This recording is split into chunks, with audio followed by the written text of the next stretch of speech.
Do I need to open this back up? We're back. Do I need to open this back up? Yes, please. Okay, good morning, everyone, and welcome to this workshop. The date is July 8th, 2026. The time is approximately 10:08 a.m. We welcome everyone, and with that, Commissioner Moore, if you would please lead us in our invocation. Stand if you are able. Bow our heads. Dear Heavenly Father, once again, we want to thank you for our rising on this morning.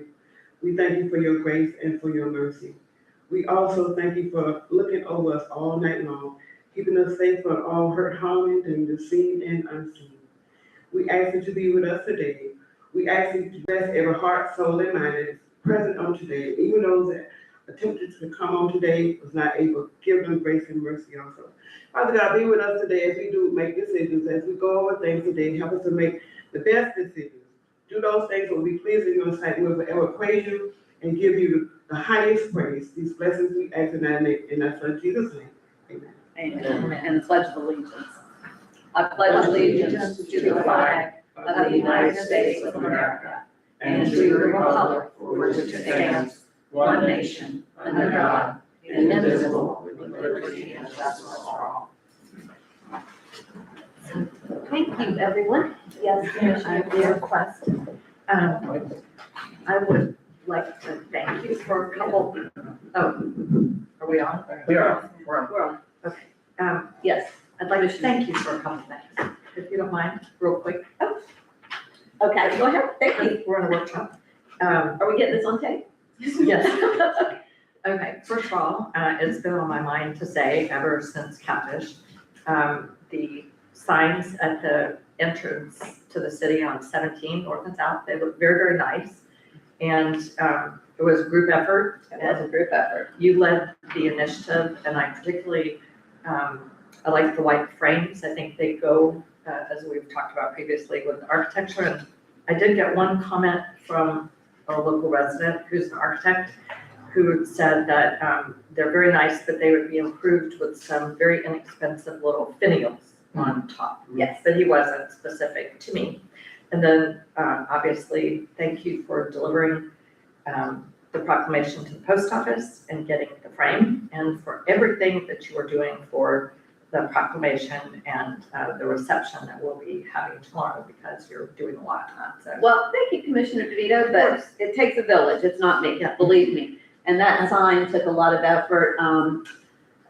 Melanie recommended, and I think this is something for us to think about too, it'd be very easy for us to put on each side of it, planters, hanging planters with flowers in it, much like we have, kind of up here. And that would just kind of dress them up a little bit. Only if you take care of them. Well, these you wouldn't have to.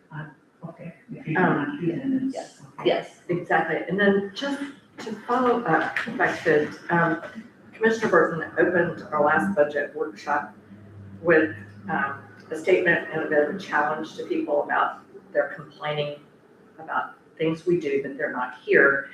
And my suggestion would be that we let people know that they are welcome, that we are going to listen to their comments. Obviously, they can listen online, many people do. And I believe Commissioner Burton mentioned this, but just to reiterate, we all have email addresses. People can email us. And some of us have our phone numbers listed. So, if they're not here, you always welcome everyone, and they really are welcome. Absolutely. They're welcome. That's what, I did that yesterday, so, was with a resident, and I said, if you've got concerns, if you've got something you need to share, please come and share it, because otherwise, if you share it with one of us, it doesn't necessarily work. You have to share it, really need to share it with all of us. Because individually, we're only one vote, but together we're a team. And so you need to really do that. Thank you, Commissioner DeVito, for bringing that to everyone's attention, because that is important. We are listening. I know that, even on email, I get complaints often that I don't engage. I don't engage on email. If you really want to talk to me, talk to me. it's open communication, so it goes both ways. So thank you, and we welcome everyone to come in and express their concerns or their pleasures. We definitely welcome that as well. I think together, we as a commission, we all work very hard to try to move the city forward and to do what's in the best interest of the city.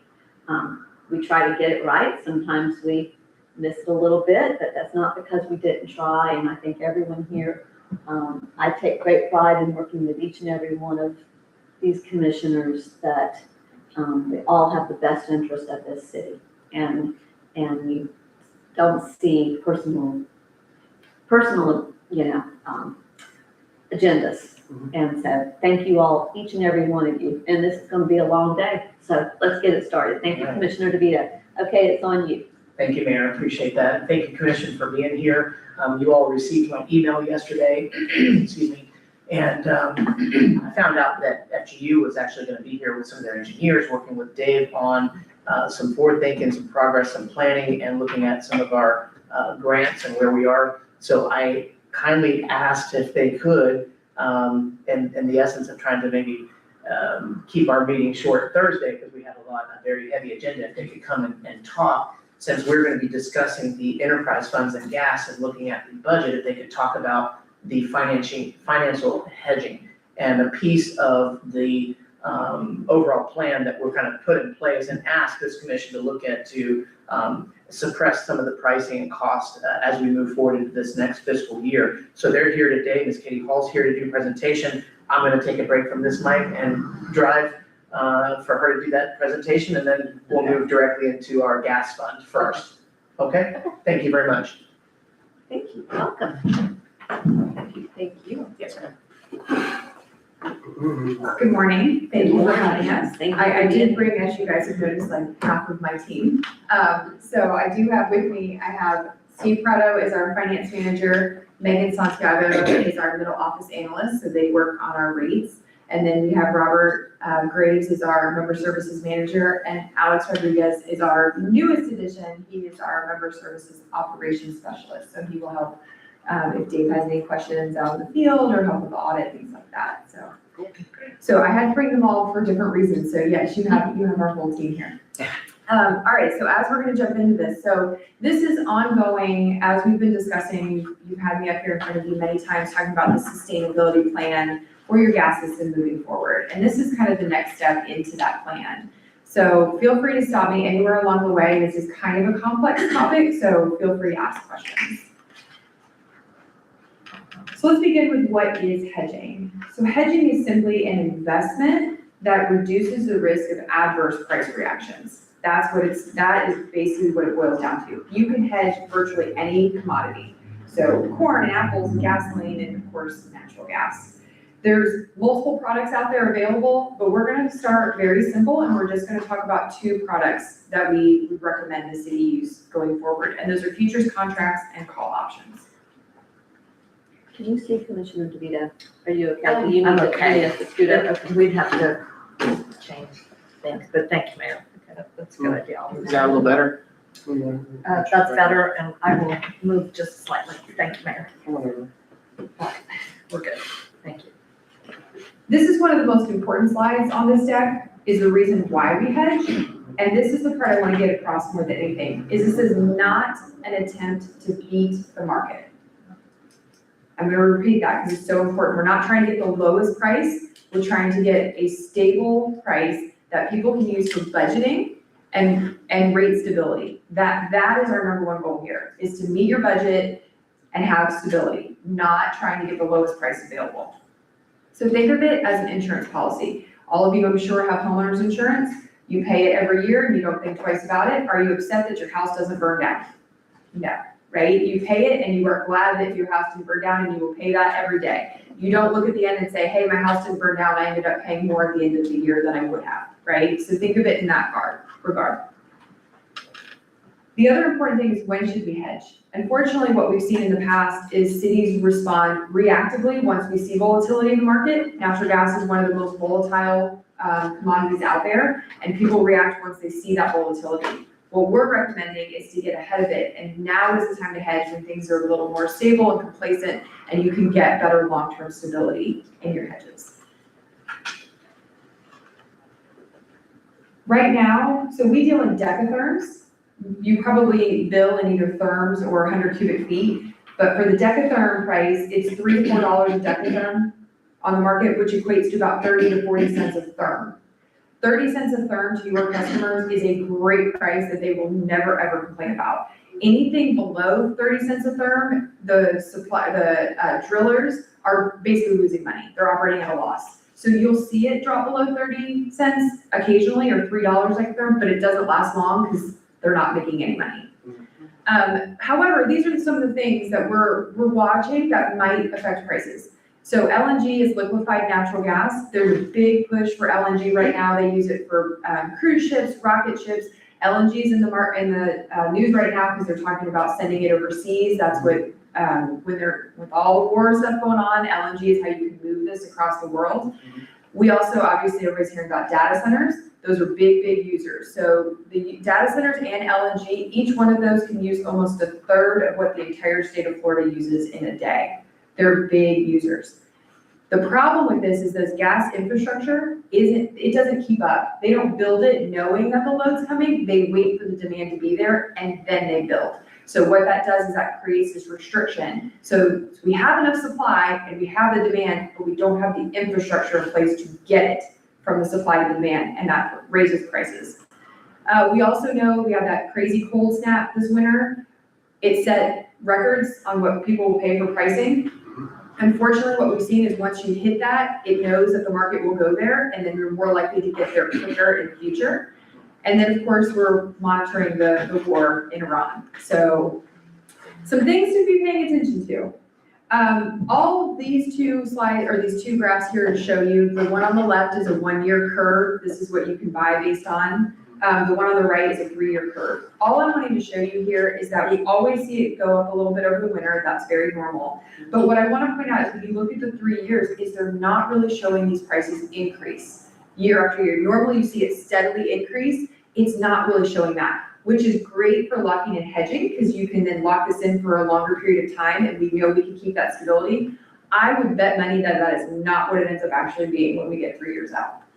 So, and here's an example of why. So on the left-hand side of this graph, those are actual prices. See the volatility, it jumps all over the place. To the right, those 3 graphs are showing obviously this 3-year forward curve, but the blue line towards the bottom is the one that just came out this May, where the orange line was May a year ago. So you see that it is dropping, but they're still all ending up in the same spot. But if you just ride the daily market, you see way more volatility there. So let's talk about those couple of products that we mentioned in the beginning. 2 products we want to focus on today is a futures contract. That's a set price. You will pay that price regardless of what the market does. A call option, though, is setting a ceiling. And we'll talk about when that would go into effect, when you would want to use a call option. But that sets a ceiling of the most you will ever pay, but there is a premium to that. So let me show you what that looks like.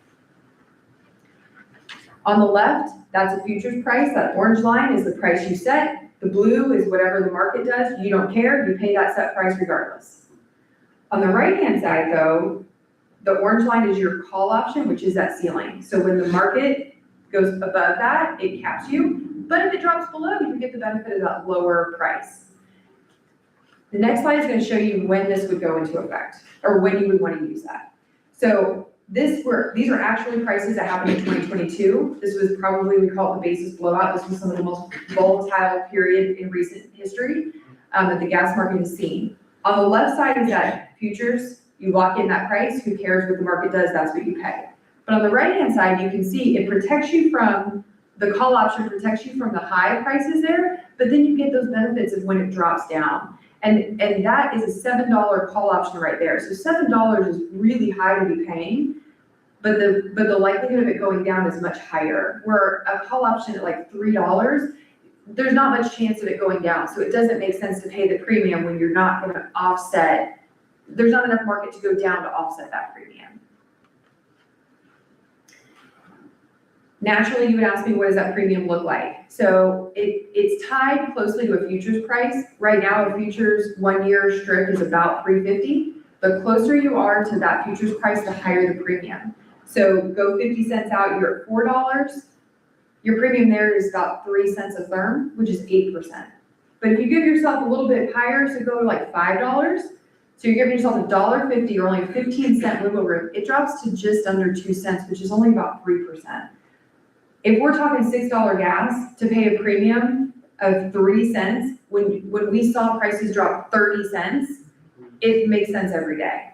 But if we're sitting at 350, the chance of it going down, why would you pay 3 cent premium, 4 cent premium for it to maybe go down only 5 cents? It just doesn't make sense at that point. Quantity is the other parameter we would set. We're proposing that you can lock in up to 75% of your average daily use for 1 year out, up to 50% 2 years out, and up to 25% 3 years out. And the reason we have that is then they stair step and then you can build on them as you go. So you're just always kind of reducing some of that volatility as we go. Yes.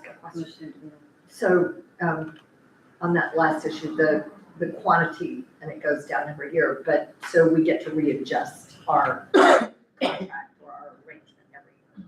Yes, and so what we do, and this is in a perfect world, you would lock this in as one hedge. What we found is that doesn't normally happen. So for instance, right now, the winter prices that we're looking at this upcoming winter are still reflecting last winter's prices. So we're not hitting our strike price, which is what we're gonna talk about in a minute. So what we do is we'll lock in maybe a season, or we kind of fill in when we hit our parameters. So you don't lock it in all at one time. We're gonna kind of fill in the pieces as it makes sense.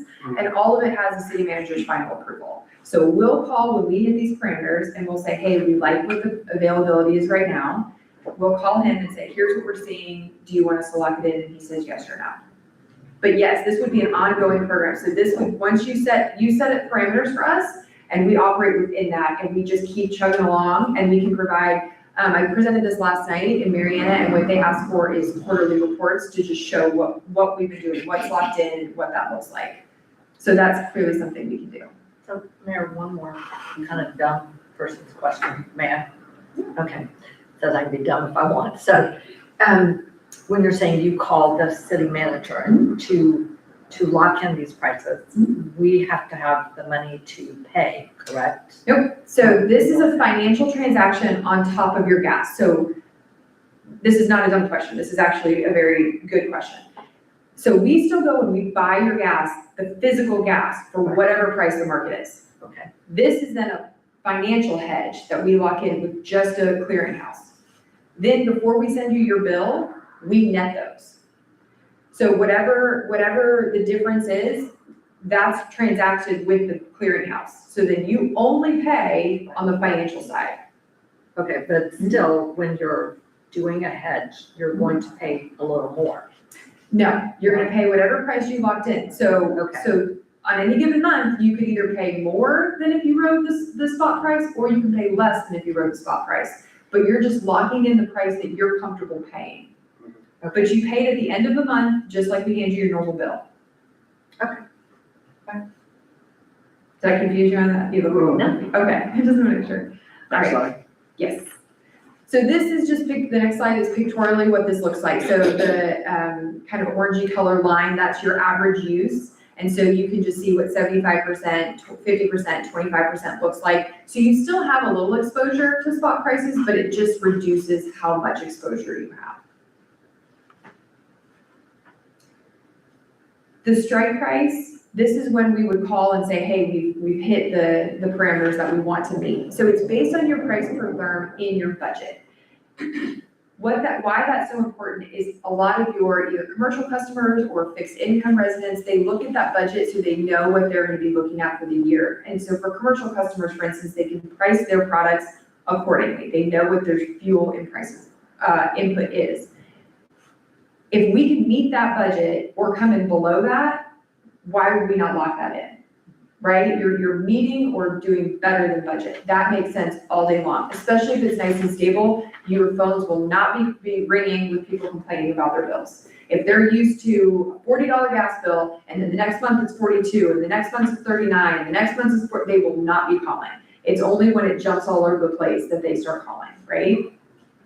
So sorry, go back one more time. The middle part there is, again, we have monthly, seasonal, or yearly options to hit these targets, so you can lock in, there's lots of parameters on the term of when we would hit these. So if we're in the money for maybe this summer, we can just lock in this summer. If we hit the money for the whole next year, we can lock that in. If we're just in for 1 month, we can also lock that in. So there's lots of flexibility, and you can stack multiple positions. So if we're under budget, and you're like, it looks good, but I think we can do better, maybe only lock in 25% of that 75 and wait for the market to get better. So you can you don't have to do all 75 at one time.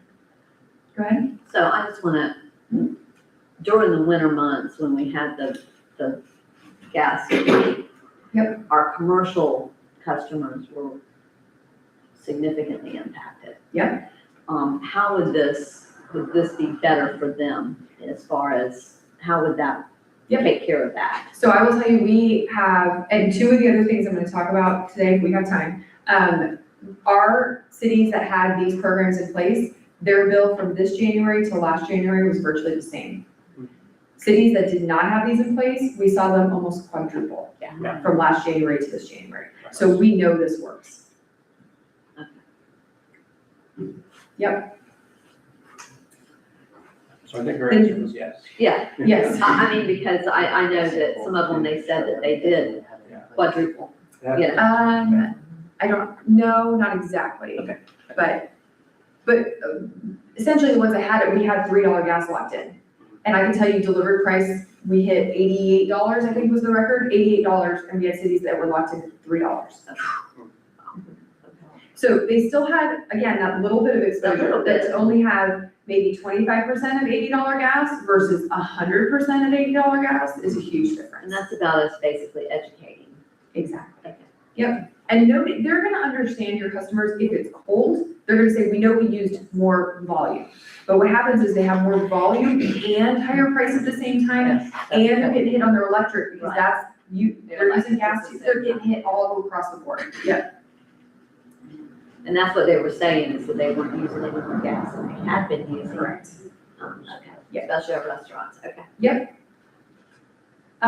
So the next slide, these are just things to consider. So flexible parameters so in the past, we've come to cities and said, here's a hedge, lock in this actual hedge. We've since changed that, and we're saying, have this rolling directive. So it's this program that just is always ongoing. And the reason for that is it gives us flexibility, because to get in front of you guys takes time. So when we see something in the market favorable, that window might close by the time we can get in front of you and present it. And a perfect example of that was when the news about the tariffs came into place about, I guess, a year or so ago. We had one of our cities give us a target of 370 that they wanted to hit. We were at 374 in the market. We said, let's hold tight, it'll probably come down. That was right when they made the announcement about tariffs, and the market shot up, and we said, we're not even close to in the money. Well, then it said, oh, just kidding, everything's on pause for 90 days. It tanked to 311. We called him, we said, hey, we're at 311, he goes, lock it all in. We locked everything in. 2 hours later, they said, oh, actually, it's back on except for these couple of countries. Market went right back up. We had literally a 2-hour window that we went from over $4 gas to 311.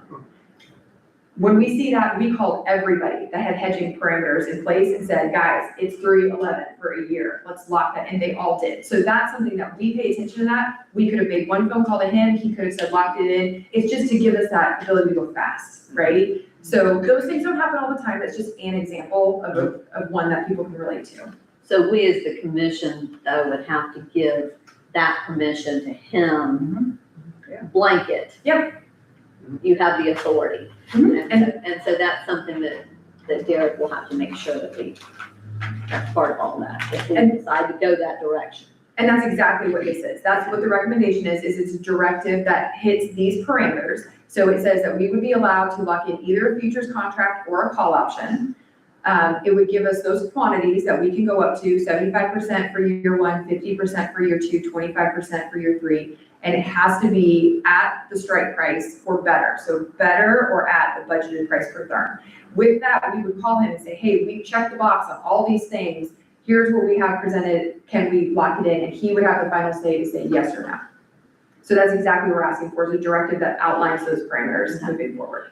And then we can bring you, like I said, quarterly reports or twice a year, whatever you would want to see, and just kind of show you what that looks like. Any questions on the hedging? Anybody? Yes, that's the directive I'm saying, yep. That's what I thought. Okay, all right, well, I got a couple other things for you, you guys have time. These are quicker, that was the most complicated, we started hard. Okay, so rate stabilization fund, this is something, because there's the elephant in the room, right? This is what you just referenced in January. So the left-hand side, we have just the dates for the last last 12 months. The invoice, that's what FGU sends the city, your cost of gas. The burns, these are the therms that you guys read the meters. That's how many therms your customers use. So it's simple division. We take the invoice divided by the therms. That gives you your average cost per therm. You can see, especially in the summer, it stays pretty stable. Yeah. Then you get to the winter and that it jumps all over. 68 cents, it over pretty much doubles in January. Then it goes back down to 85, but you have that spike. And we'll show you in a graph form what that looks like. So what we're recommending is this. We call it a rate stabilization fund. Now this is not to do with your rates. I want to keep this is just the cost of gas. This is just the commodity price. So again, we have your invoice from us, you have your therms, is what you just saw. So you have your actual price per therm. So that's where it just simple division. The yellow column though beside it is what we would manipulate that to just smooth that curve out. And you basically have this fund that you create, and we're recommending a target of somewhere between 21,000 and 35,000. There's nothing magic to that number. You guys can raise that, lower it, make it wider. That's just what we threw out as a starting point. But basically you have that fund there, and essentially you can then add to it mostly in the summer. You over collect a little bit in the summer, and then you use that to offset any increases over the winter. And this one here, we're saying we're starting at a zero balance, saying that this is how we would show you to build this fund. And if you look at the bottom, you have that the 68 cents is that's the average if you actually pass the cost through your customers. So for this first year to build the fund, we're only talking about 3 cents on average more per therm, really negligible to your customers, but that builds it, that gets you your kitty. There's other alternatives that we can use to build this fund, but if you want to start with zero and just build it organically, this is how we show that. On the next slide, this is if once you get there, you're 21,000 starting, you can see that now they're even. So it's not any incremental increase to your customers at all. It just smooths it out. And so you can see then to the side, you have the gain loss. This is where you over under collect. January is the big one to point out there. If you had this in place, you would have almost used $23,000 to offset that high increase in January, but it would have kept in your rates to your customers. This is just again on the commodity side. It would have smoothed that over. And then we keep a balance on the right-hand side, so you just kind of see that you use it more in the winter and then you build it back up in the summer. The next slide tells a story. This is really the crux of it. The left-hand side is if you just ride that, pass it through, you see that big spike. That's when all your customers call to complain. The right-hand side shows that. So it's okay to go up a little bit over the winter, but it's really smoothed out over the year. And ultimately, they pay the same amount. So really, we're just asking for a recommendation to create this. Again, that range we just put forward, you can change that. But we're just saying 21,000 to 35,000 to help be able to have enough money to play with to smooth those costs out to your customers. We had already approved that. I thought so too. Yeah, I thought we had discussed do the rate stabilization. We talked about it, I don't think we took any formal action on it, so I just wanted to bring it up again to show you real numbers, because now January hit, so. Okay. But that can be something if you want to take actual action on it today, or tomorrow, I guess. Yeah, tomorrow. So, any questions on that? Yeah, I do have a question. Actually, for both of these things, so for the previous issue, the call option, the hedging, would we have to be specific about, like we're budgeting today, would we need to be specific and give our city manager our budgeted price per therm? So typically that comes actually from us. We Okay. look at and we give all of our cities. here's what the market looks like, and then you include that in your budget. And so we would take that into account when we call and say, hey, we recommend putting in a call option, we include the premium with that. So that has to match your budget or be below that. So we kind of do that for you before we would call him and say, hey, we're within that strike Okay, price. as usual, you do hard work, so, and then again, for this one, would this commission need to establish the amount for the rate stabilization fund? Yes, Like, you so would we need to need do that. Choose the amount. Yes, and you can always change it, right? We can start with what's proposed and play with that for a year or two and then decide if you need to make adjustments, or you can make adjustments right out of the gate. That's completely up to you. Thank you, Mayor. So your proposal is the 25,000, the next, what was it, 25 to 21 to 30. 21 to 35. Okay, that's what you were proposing for? Yes, and the reason, just to show you where that came from, is if you look in January, that it was about 21,000 that you would have had to offset. So that's where we pull it from. Okay. So we want to be able to handle that. If we went up from that, 30, and then and then we find at the end of the year, that we haven't used that, what happens with that? Does It that rolls. roll over? Yep. Okay, so Yep, it rolls this is over. not a rolling So program, it yeah. will continue to build, and that will be even a better benefit for our customers down the road because, okay. Correct. All right, last but not least, gas rate study. And I do have Steve here, so if you have any complicated questions, he did all of this, so feel free to ask the hard questions. But basically, we've done a couple rate studies for you in the past. The last increase that you guys implemented was in October 2025, where you did increase your customer charges $2, and the residential, I'm sorry, for residential and commercial $2. We were ready for another rate increase, but we wanted to have some other considerations before we brought this forward. So here's what we wanted to include in this, and this is based on the conversations that we've had with you over the last several months. So we wanted to include the general fund transfer, because even though the gas system, we were not putting anything into that. So this includes money for the general fund transfer. We also wanted to create a small commercial and large commercial rate classification. Right now, you just have all of it under one commercial rate. Right. We also wanted to ensure that customers outside the city limits had a 10% higher, the variable charge was 10% higher, so that utility tax. And then we wanted to include some money for capital outlay. So with all of those adjustments in place, there's a shortfall of about $78,500 per year. But we have some good news for you. We did include, as you know, we did approve higher salary ranges for the gas employees because we know you're gonna have a big transition going on with that. And good news, I guess you've hired some pretty spectacular hires. So all good stuff there, but we did include those higher ranges. One thing to also consider that's not in here is we have our accumulated net revenues that we return to you at the end of the year, which is about $29,000 or more that we will be giving you this year. So keep in mind, you can use that for anything you want. You can put it into rates or you can use it to buy stuff. But all of this, the next step on the sustainability plan is a really strong focus on growing the system. This is kind of the last step we need to implement, and then we can just focus on growth. So here's current versus the proposed rate structure. So you can see that the customer charge does go up $4.50 for the residential. It goes up, I need to do that math, $13 for the commercial, and then it does go up $28 on the large commercial. And the reason for that is there's not that many large commercial, and for them, we'll show you a comparison, $28 is not gonna make them that excited, don't worry about it. The usage, sorry, go back one more. Sorry. Yeah, you're good. The usage, we didn't touch that except for the 10% outside the city limit. So we did not move that. And the reason for this is when you're billing your customers, for two reasons here. One is you want more on that fixed rate because this is to cover your O&M expenses. Those are going to happen regardless of how much gas they use. So you want to make sure that you know that revenue is coming in. Secondly, customers can then also budget for this, right? They're not worried about it. So this is a win-win for both the city and the customer. So don't be so concerned that it's mostly just on the customer side going up, but that's the reason why. All right, next slide. So here's where that breaks down what I just said. So it's only really going up on the customer charge there. And that will generate, just that alone will generate your $78,500 shortfall.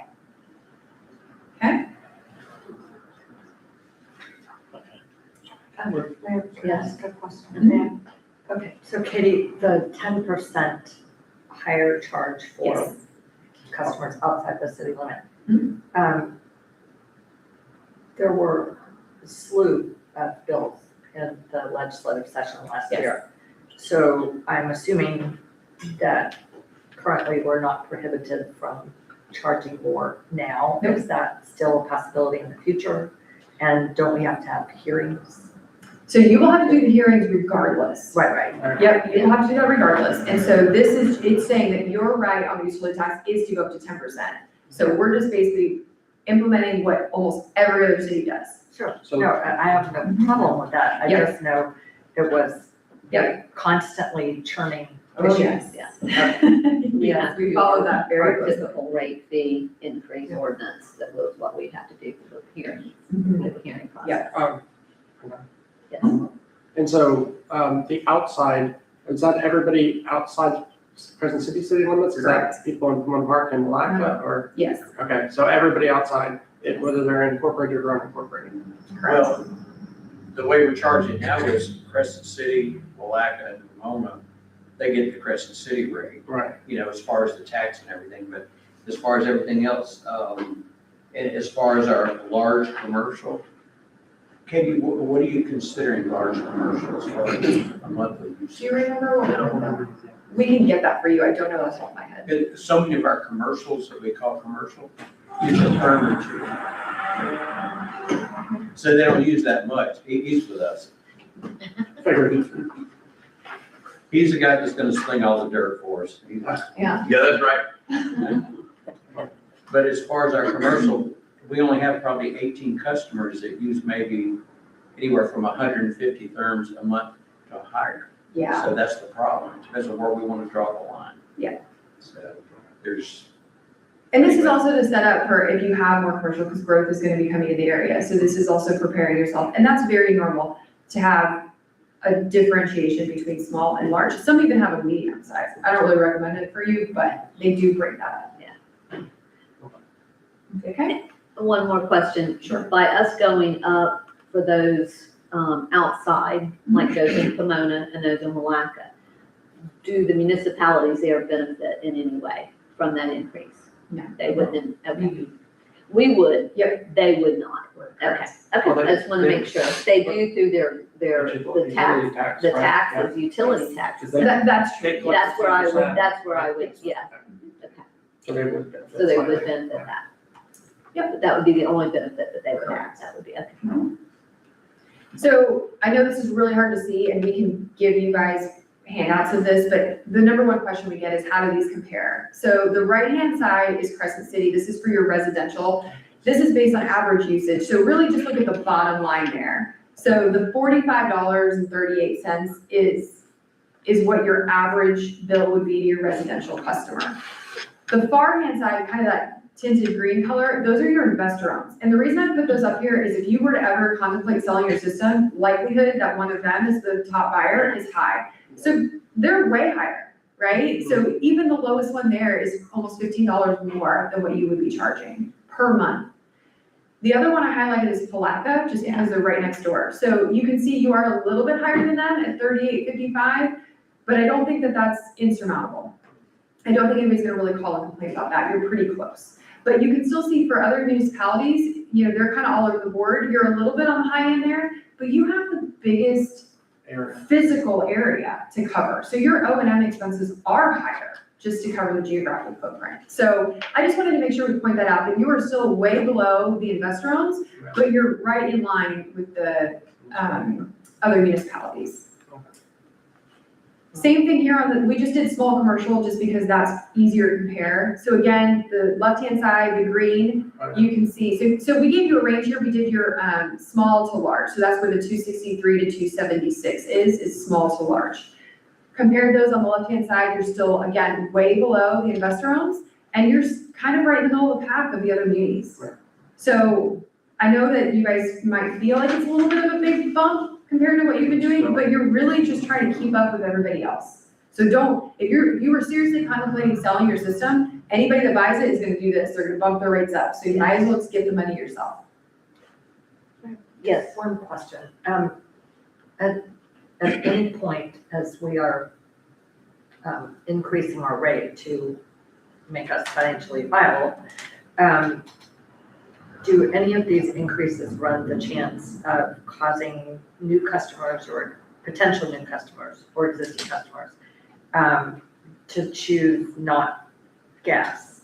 No, you don't think that will make any difference? No, and for a couple reasons. One is part of this will help with capital outlay as well, so we can continue to grow your system. If you continue to grow your system, that's just more and more money to Yes. help keep rates low. Yes. So right now, it's a Yes. squeeze, but then you'll have the benefit of that in the long run. Additionally, this is why we're talking about this with the hedging and the rate stabilization fund, is all of those things together help mitigate a big spike, and it keeps it very competitive with propane or all electric.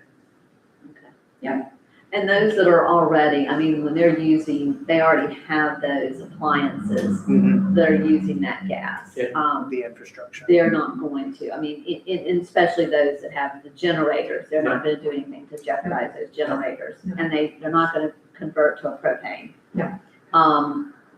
A lot of people that have gas stoves, they've chosen a gas stove because that's what they want to cook on. Feels better. And to replace that's gonna be even more expensive anyway. Correct.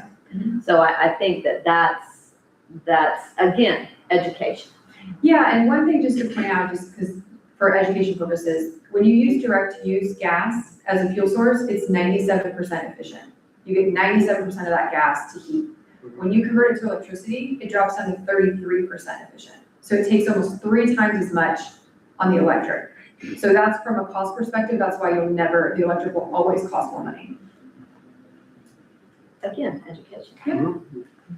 So this is the final recommendation we have, and hopefully you'll move forward with tomorrow, is to approve these proposed rates, and we're saying effective October 1, start of the fiscal year. And included in that is the small commercial and large commercial rate classifications and that 10% utility tax for outside customers, outside city limit customers. So, lots of information for you today, but hopefully. Do we have any questions for Kayla? No. No, I have a question for the city manager though. Okay. Don't go there, don't go far. Okay. Go ahead. Thank you, Mayor.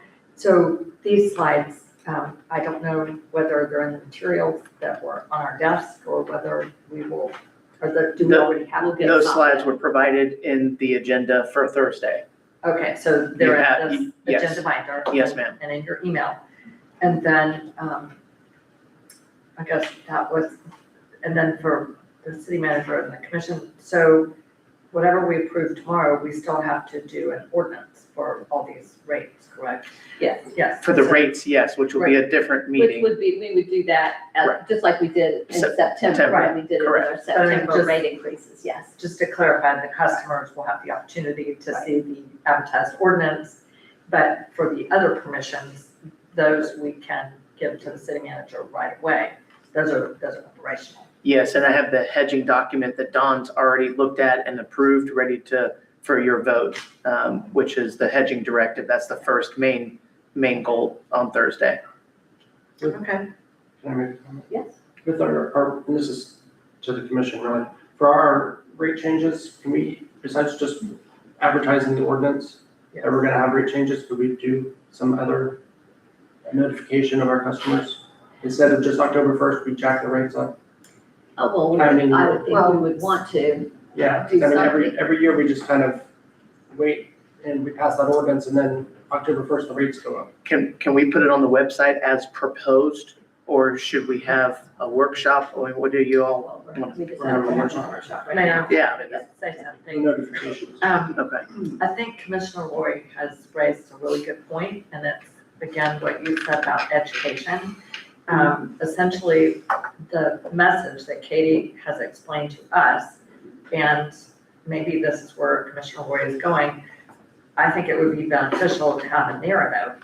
And I was gonna say something about some of these water things we get, that are technical, to have a narrative that explains what FGU has explained to us, that we are taking these particular steps to make our system more stable to allow us to grow in the future, which could potentially keep our rates more stable or even, knock on wood, to possibly shave them off a little bit, I don't know. And what was the other point? That we're doing everything we can to keep prices low and stabilize the system. And I think that's a great idea because I would not use the term Sorry. jack the rates up because we're doing the best we can to keep the prices as low as possible, but But not hit them, not surprise them, I guess. right, not surprise them, but also make them understand that we've done everything we can to operate very efficiently. The city as a whole, the general fund has absorbed some costs. Oh, I know what my other point was that's so important. We could even, I think it's also important, and we can, I guess, work on the details if everyone agrees. Where we are, that we're in the mid-range of municipalities and we are well below the commercial rates. So that people will be fully informed and know why we're doing it. I think Commissioner Lloyd is right on the money. When we were sitting here and listening, of course, to Katie, because she puts it in very simple terms for everybody to understand, I was thinking, because we've talked to Derek about bringing back the mayor videos. And I think this would be a good opportunity for, to do one, kind of like a PSA. And say, Katie, would you please, would you please give us a presentation? Sure. And so put you on film and have her kind of, I think, like you both said, have her explain to them what we're trying to do, that everybody felt this last year. What we're doing right now is trying to prevent that from happening. And also, if we can keep our gas system in good shape, if we can keep it sustainable and make it sustainable, then we're not subject to having to sell it out to the private investor. We're trying to Yes. to stop subsidizing the two general fund, Yes. which is something we've been doing Yes. since I've been here. Yes. So hopefully that will start to. Offset. Right.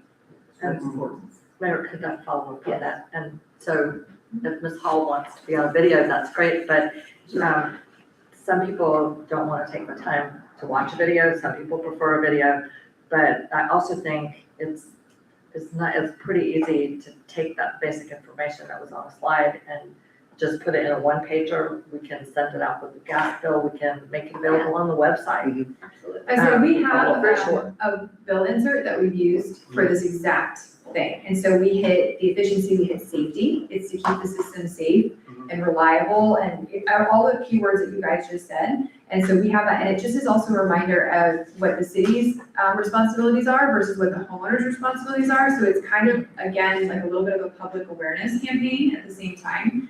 But we have that. And you do that for us, and we've talked about that before, that you would do that for us. So I think that's, but I do also think just a snip for people to listen, because a lot of people read, people take in information differently. Absolutely. So that people take in, information differently. It's our responsibility to get the word out there any way we can, Absolutely. everywhere we can. And then I just want to talk about, just real fast while you're still here. Okay. Dave, bless his heart, he's pushing for 50 years here with the city. 55, 60 years here with the city. He's been trying to tell us, and we won't let him go. We know that that's going to eventually, he is eventually going to say, okay, guys, enough is enough. Right. And my understanding, you're helping get us ready for that, correct? Yes, I have a couple of leads that I'm working on. I was hoping I have a little bit more information for you today, but I don't want to oversell. So, but I am actively working on that. Okay, I didn't mean to want to put you on the spot. No, but I no, you're just wanna good. Make sure that, because we have Yeah, I to. wasn't throwing you under the bus for that, but yes. She's waiting on a little info from me, and I'll Okay. get it to her today. So. Okay, that's just something that's, and being in, respectful of his time. Yes, we love him, but he deserves a good He does, he retirement. does, while he can still enjoy retirement, you That's know, right. and that's what That's right. everybody's goal is, while they can still enjoy retirement. Yeah. Okay. One But yes, one of her candidates that I know real well would be an excellent fit. It's just a matter of the numbers, but he'd step right in here like I never left. He knows everything I know, and he knows 100% more. And he's very well polished, but you know what I'm talking about. Yes, and we're working, but yes, we're trying to make it affordable and yes. Make it work, numbers. Okay, Okay. do we have anything else? Well, just, my comment before, and, Ms. Hall said this, more customers help spread the cost over our system. And I just want us to be mindful, the more we think about infill in our city limits, we have plenty of vacant lots, residential and commercial, that has the potential to help all of our utilities, not just gas, all of our utilities. So, And that's, I'll say that's probably music to Jeff's ears, because he would love to be running service lines for you. All these cities, yep, so, for all these customers. but we have vacant lots on service lines, sorry, Jeff. I mean, for water and sewer and gas, we have infill potential, we do. Yeah, and you were perfect, you were right on, and this, like I said, today was the last kind of money stuff we have to talk about, and now we get to, go out there and start doing that. That'll be our focus, so you are. So that's something too, in thinking about that, to do incentive type programs for new builds. Yeah. For new builds coming in, if, helping us with that too, so that We have can lots of incentive- that stuff, yep, we just had to get all this, had the groundwork laid, and now we can focus on that. We have a great marketing person that is the one person I probably didn't bring today. But we have a great person focused on that. So that is her entire responsibility is to help these systems grow. Okay. Yep. Well, thank you all for so much of your time today. Are you gonna be here hopefully- tomorrow? I will not be now, since I just gave you the whole spiel today, unless you want me to visit, but hopefully take action on those 3 things and. Yeah. And then we can have Make that. sure that we have that listed so that we know what we're supposed to be approving. It's on the agenda. Okay, And Tamara, just, so we approve it all. Because I think we haven't done that before sometimes. Go ahead. we don't actually have to make the noise, but a silent round of applause for everyone here. Yeah, I think that, you know, when you look out here, so we look at, you know, our gas department and thinking that it's very small, but then when you look at this, it gives us a different comfort level. It gives me a different comfort level. I hope it gives all of us a different comfort level Yes. that, the work behind the work, that's. Well, we say we're an extension of your staff, so you have a whole group of us to support you, and I don't always bring them with me, but there are lots of people, working on your behalf all the time, so. And you know, Katie, you've been a cheerleader in this, in keeping us going, keeping this gas department. So you still have that same belief in our gas department. Very much so, yes, I would love nothing more than to just keep your system and grow it and show it be this very profitable entity in the very near future. I mean, that is why I do my job, right, is for these types of stories. So I will promise you, they hear it all the time, they're probably like rolling their eyes, how many times I'm like, okay, what can we do for them? So absolutely, we are fully dedicated to growing your system and make it very profitable for you. Thank you. Oh, I appreciate it. Thank you all so much. Thank you. Thank you all. Mayor, can we get a 5-minute recess, just a You want 5 minutes? 5 minutes? Okay, That's it. I'm gonna do a 5-minute recess.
You want? Mike's on? Mike's on. Mike's down, everybody's been listening to explain about it.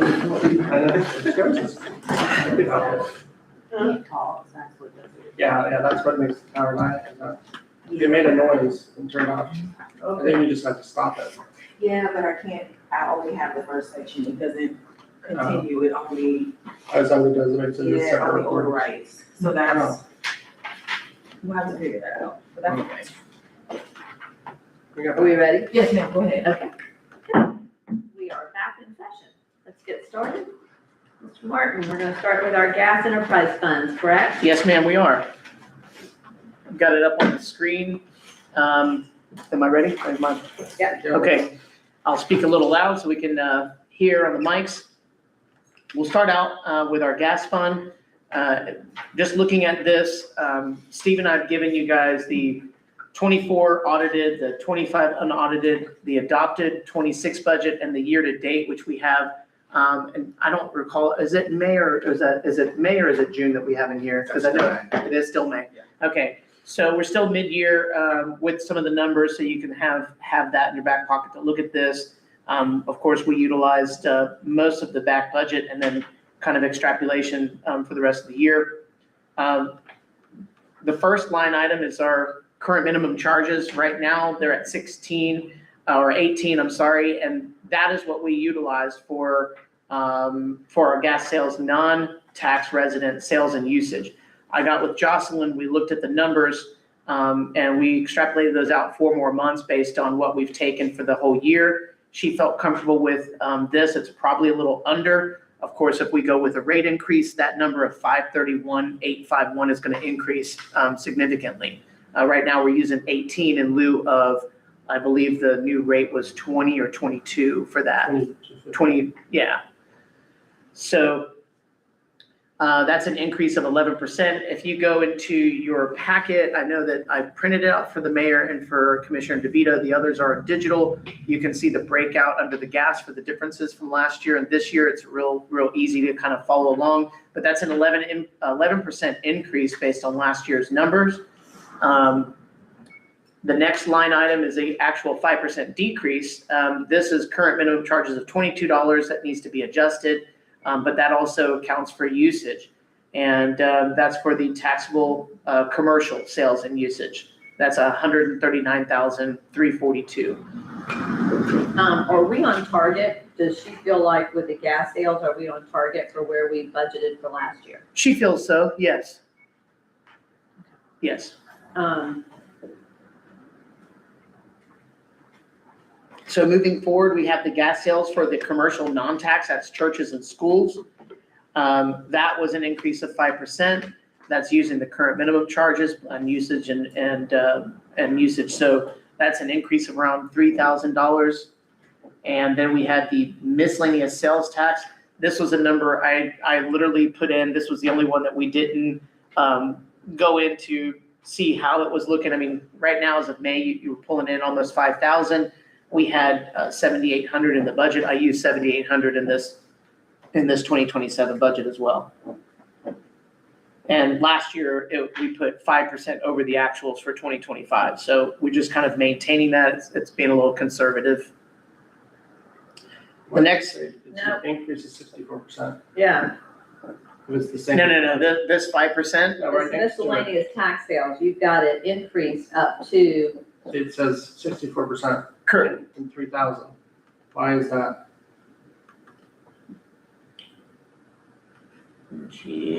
from adopted budget. See, you've got 78 from last year. That Right, was, so it should It's be, just a, there you go.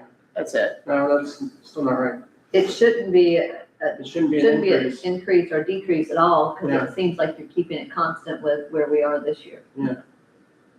That's just- So it's the same. Okay, but it's not doing right. Right there, I mean, so right next to your dollar increase and decrease. Now you're 100%. Yeah, it's your dollar increase, decrease that you need to fix. I haven't done sure. See your dollar, see in the yellow, not the orange, or Mhm. Oh, the olive, not the, yeah, what, Mary, you're saying it says 3,000, yeah. $57 and then 64%. And so what I think you're doing is you're putting it over, The L column, yes, go over one from cell. from the That's current, from the actual, it looks like you're doing it from the actual Yes, and That's not what it from the budgeted. yes. And because the percentage comes from that. You're in the wrong cell. Go over to the 3,000 cell, right there. Right there. Right there. Where does that formula come from? There it is, sorry. No? I have to fix these. I saw this on another one and there it you is, go. right there. Okay. So,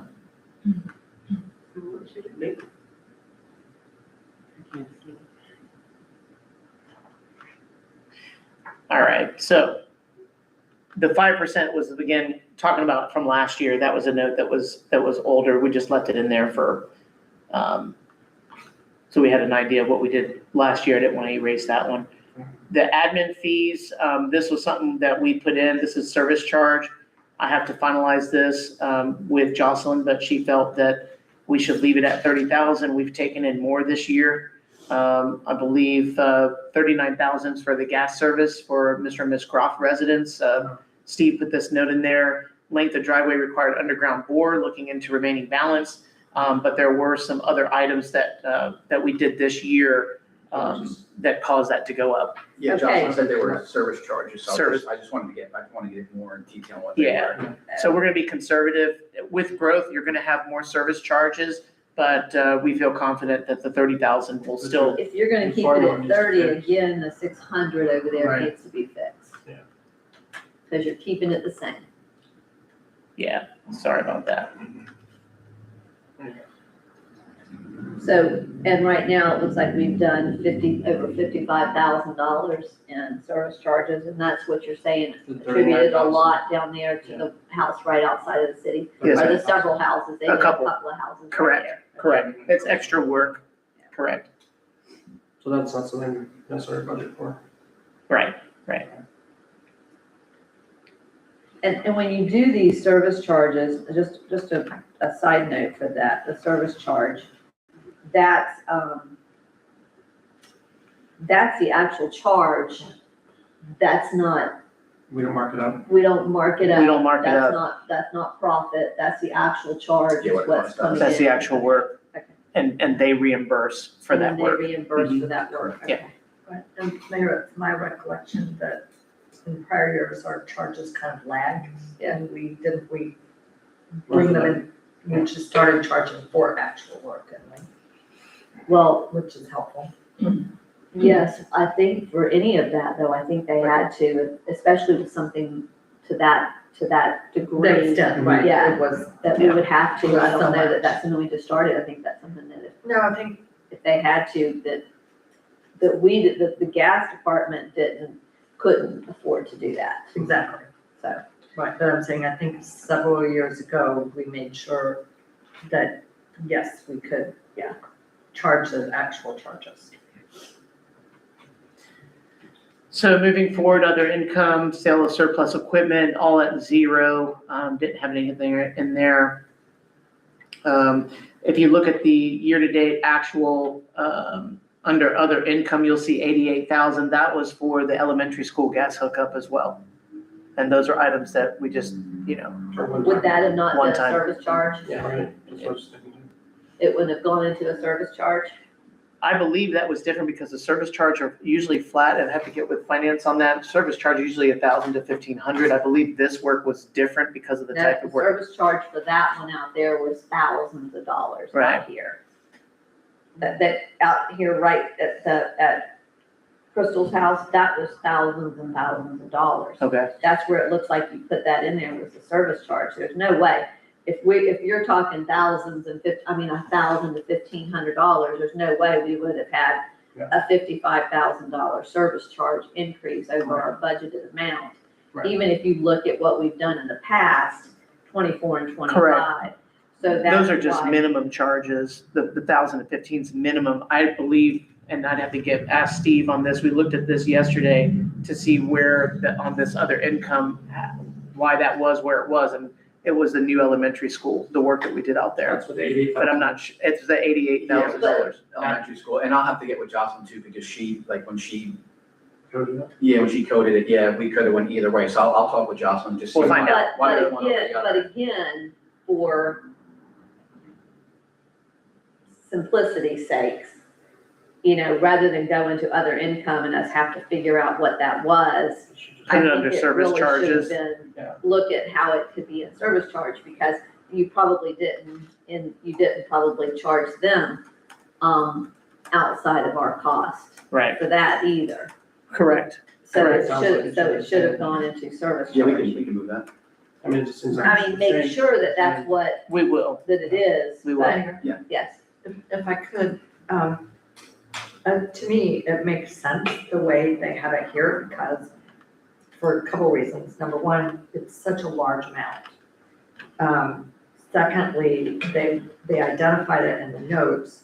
I mean, it's such a large amount, it's unlikely that we will have another one-time thing. And if anything, instead of calling it other income, I think it would make more sense to keep it separate and to say, just, one customer service charge, so that we would know that it was exceptional. Well, then if that's the case. Yeah.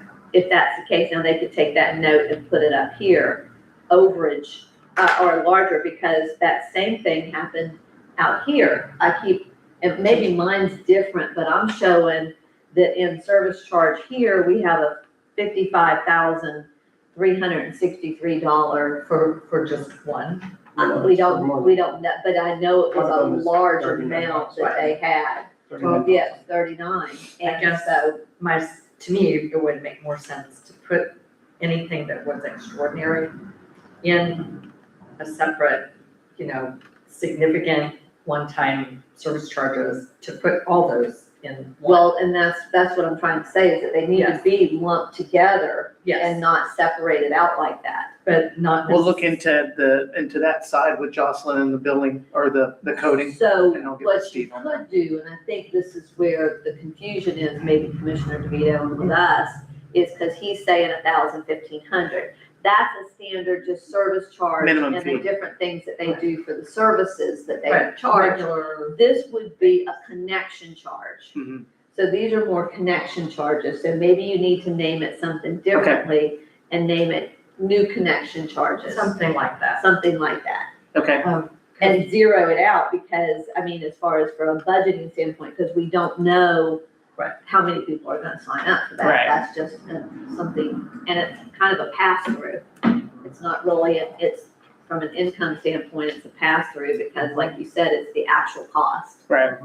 But, and Mayor, also, if you keep the more normal service charges in one place, that just for budgeting purposes, it tells us more about what our customers are needing, as opposed to the extraordinary, which are to be celebrated, of course. I think you're right, very much Because if you clearer. look at it year over year, we budgeted for 30,000, Right, and the year prior it was 23, even though it's unaudited, the year prior to that it was 27. So are we over budgeting? We don't know that, because we've had these significant, One-offs. one-offs. Right, yeah, So they and then need to one-offs. be separated, Well, as Commissioner DeVito said. Okay. All right. I made a note of that. We'll take care of it. Okay. Moving forward, so if you look at your total revenues right now, budgeted at $773,422.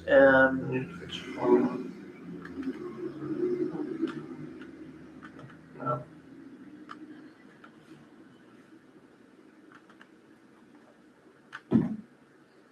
I'll fix these later for percentages. Did we transfer last year?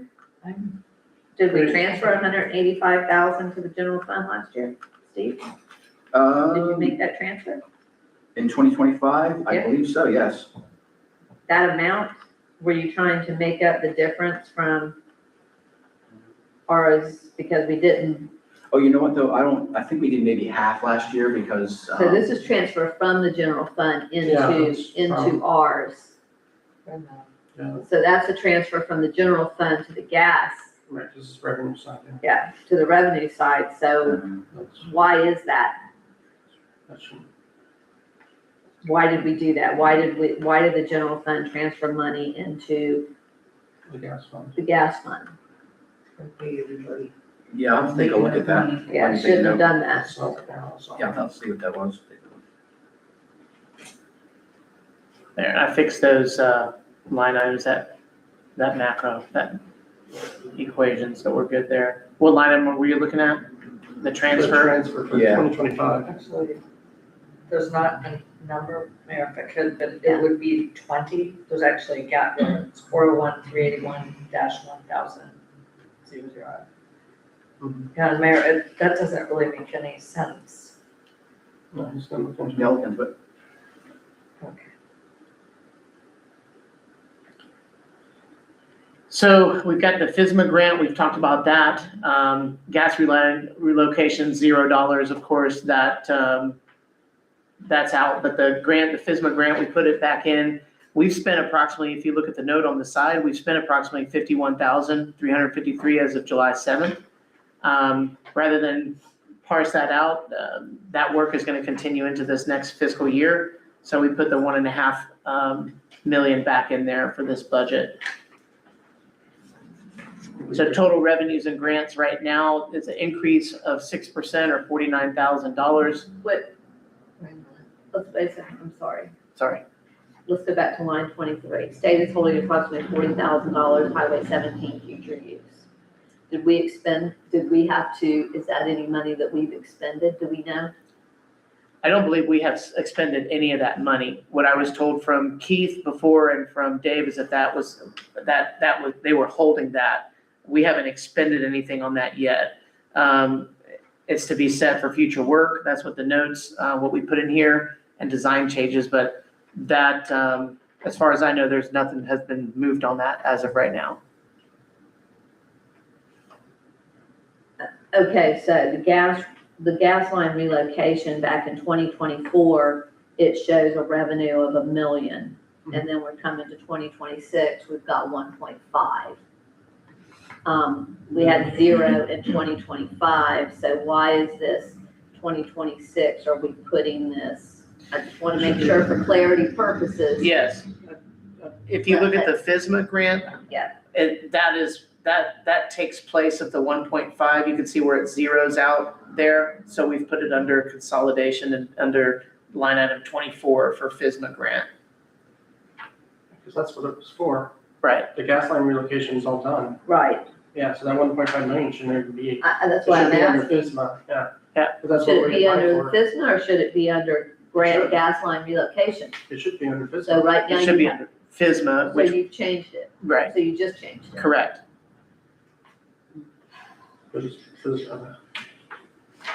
Yeah, because the gas line has been done. Yeah. Right. Relocation can. That's why I'm asking. Yeah, you're correct. Okay. Okay, so Mayor, if the gas line, may I ask this Yes, question? absolutely. Okay, if the gas line is done, so what does FSMA actually stand for and what's the 1.5 million for 2027? That's the pipeline health and safety. It's Pipeline Hazardous Material Safety Administration. Thank you. Okay, Yes, sir. so that's something completely The federal grant, separate, yeah. It's a federal grant. right, from the gas line relocation? Yeah. So, Which is correct. so the way I'm reading this, the note, in line item 23 means that for gas line relocation, there's an outstanding $40,000 waiting to pay us for future work. Do I have that right? I believe so. Okay, because the gas lines run up 17, and when DOT does that portion, then they will have. They'll release that. Have the To money. pay. Correct, correct. Okay, And I believe last year, it was a mistake, most likely on my end, putting the 1.5 for FSMA under the line relocation, which is why it was taken out. 0, a new line item for FSMA directly for 1.5 or 1.5. So again, going back to totals, total grant revenue or total revenues and grants this year is $2,273,422 compared to the adopted budget of last year of $2,224,025. So that total difference is $49,397 or 6% increase. wait a minute. So your total revenues and grants, what do you have now? 15, just the 1.5, right? Total revenues and grants would be Total grants. 2.273 million. Okay, total grants though is the 1.5. 1.5. Yes. Okay, Total grants is 1.5, yes, ma'am. Which is moved. okay. Yeah, and total revenues, it's 773,422. Mayor, if you could say that, where do we find the That's- separated? At the bottom of page, Okay, that's One. line 22. yeah, Right, okay, got it. Thank you. So expenditures.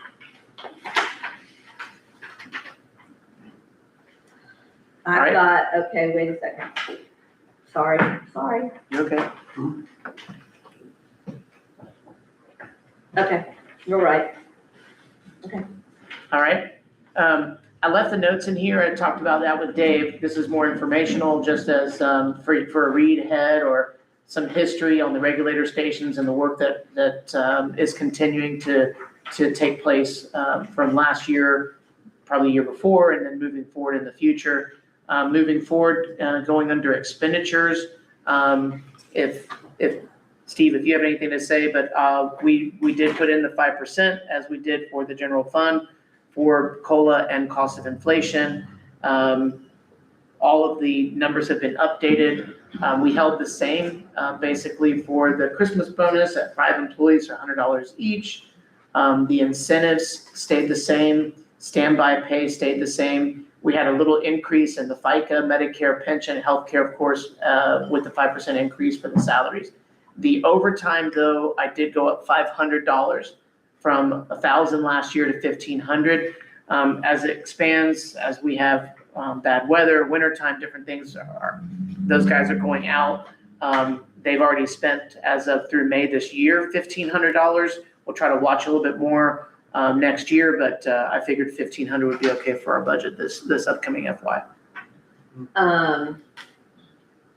Two things, if you'll go back to page 3. If you read in those notes, and because I think that I understand you want to keep that in the notes, but if you look up where it says on line E, the gas line to Satsuma is completed and not included in fiscal year 2024.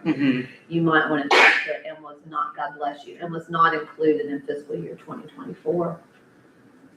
Just to make this a more current note and not a leftover note that could cause confusion to look like we. What do you want me to state on there, Mayor? Sorry. And Commission, look at this and Yeah. see if you agree. The gas line to Satsuma is completed and was not included in fiscal year 2024. Right, Mayor, I agree, that is outdated Yes. information, Yes. and obviously, Change the year. yes. Well, the Not, year, not necessarily Or the just year, take but it out. no, Adding the word was, was, not, I got it. It's done. and was not. Yeah, that's It's all you done. need. It's done. Thank you. And then when you come on to page 4, executive salaries, the 67, and that's with a COLA at 3.8. That's not, of course, the 5%, but what are we doing as far as with Dave? I mean, should we set a higher budget for salary dollars, since we know that we might have to, if Dave should retire, which I'm sure that by we get to this fiscal year, he is going to be ready. He is and he isn't. But yes, I think we should. And the reason that Katie Hall came in and got involved this early and kind of looked at their sustainability plan was so we could balance and get somebody in here that we can pay and we can afford. I haven't had direct conversation with the individual. I know who the individual is. And I would say a rock star in that world. Dave feels the same way, but I can tell you he's going to be in the 90s all day long. He's going to be in the 90s. And I don't know where in the 90s. I just know it's going to be in the 90s for us to get him here. Okay, he's gonna be for us to replace Dave, which we all know we have to have a replacement. Yes. We all know it's gonna cost us more. Yes. We have been, what a, Blessing. true loyalty he's True had Lord. in the Yeah. city. Yeah. We know that. You also know that you're going to have an overage where they're going to overlap, because there's gonna have to be a training period. Correct. So that's gonna drive your dollars up. And Correct. so what we've done especially the last year, maybe even the last couple of years, is as one's gone out, we've not accounted for that overage. That's hurting us. Yes. Significantly. Yes, In these contractual agreements that we've done to keep people in to help get the next person in, right, We're not accounting for that in our budget. correct. You're not accounting for it here. Mhm. And as we go forward in the next year, I think it would be irresponsible for us not to do that, knowing we're going to need to do something to that. Because we don't want to go into a budget knowing immediately we have to go into a budget adjustment in order to make it work. To make it work, right. So I don't know, Commission, how do you feel about that? May I? Yes. I'm glad you brought that up because it was on my mind because Dave had said specifically, I mean, number one, you're absolutely right. I think we need to budget for the new salary. Secondly, Dave has talked before about a transition period. I don't think, particularly for the gas department, we expect the new person to educate themselves.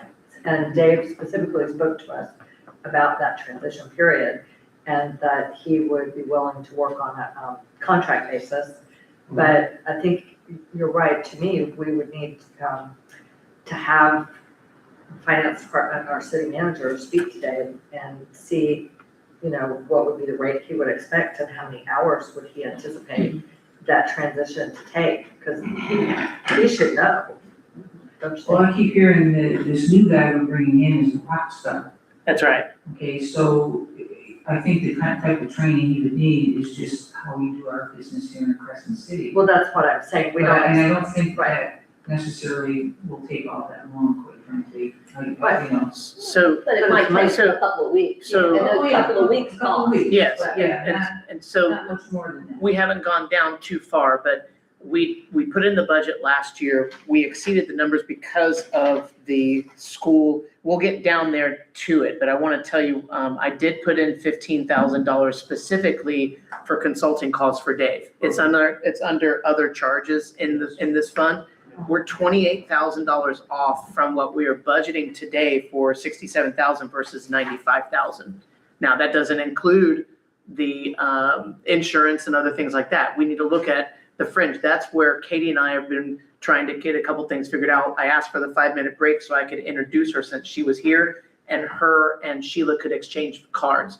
We've had a short week last week, all that stuff. So I'm working on finalizing that with her, but it's $28,000 swing, give or take, for a salary for the other gentleman right now. And we do have. That's what is that what she has said, Katie? Yes, that's what she said, yes. And I think that's an industry standard. I think. Pretty standard for the individual. Now, I will tell you that the individual was very excited at the opportunity to come down here to Crescent, loves Crescent City, and feels that he could grow and make the gas department lucrative and efficient and run efficient and make more money with it, grow it. He feels that it's good where it's at, but it could be much better, and has some ideas to grow the actual system. And you have to think about that too in an enterprise fund, that if you've got somebody that has that ability and can grow that system and you're paying them more, it's kind of an offset. Yes, it is. Because if they can bring more in, it's kind of like an employee. Yeah. If you Yes. get an employee that's a high producer, Gotta take they're care. paying for themselves. That's right. They pay for themselves. right.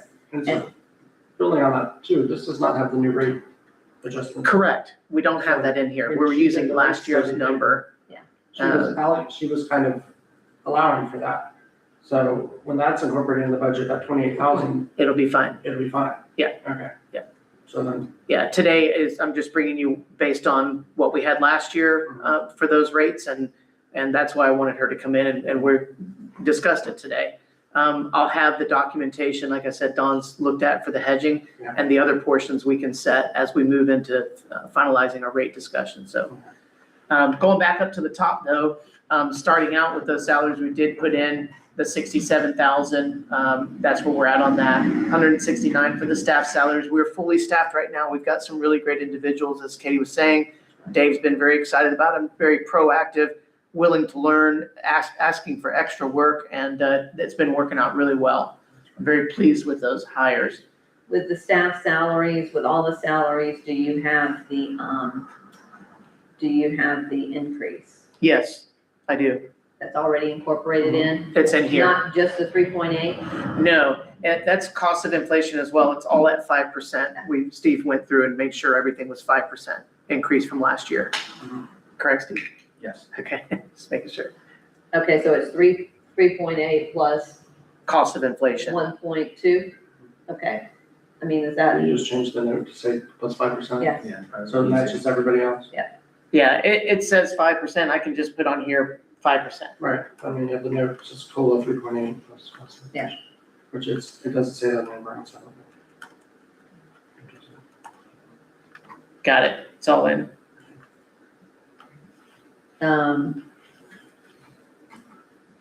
And we also, I mean, the other thing to think about, this is something else to think about, where you've got in here, Dave, the Medicare. So Dave has the Medicare, the new employee would not, they would go onto the insurance. So Correct. that's a savings for us when they go into Medicare, but, make sure that we've got that built into our health and life insurance too, that we're gonna have to fund that, Yes, that ma'am. we're gonna have to fund that. Yes, ma'am. And those final numbers will roll out once we move The rate. further in the process with him,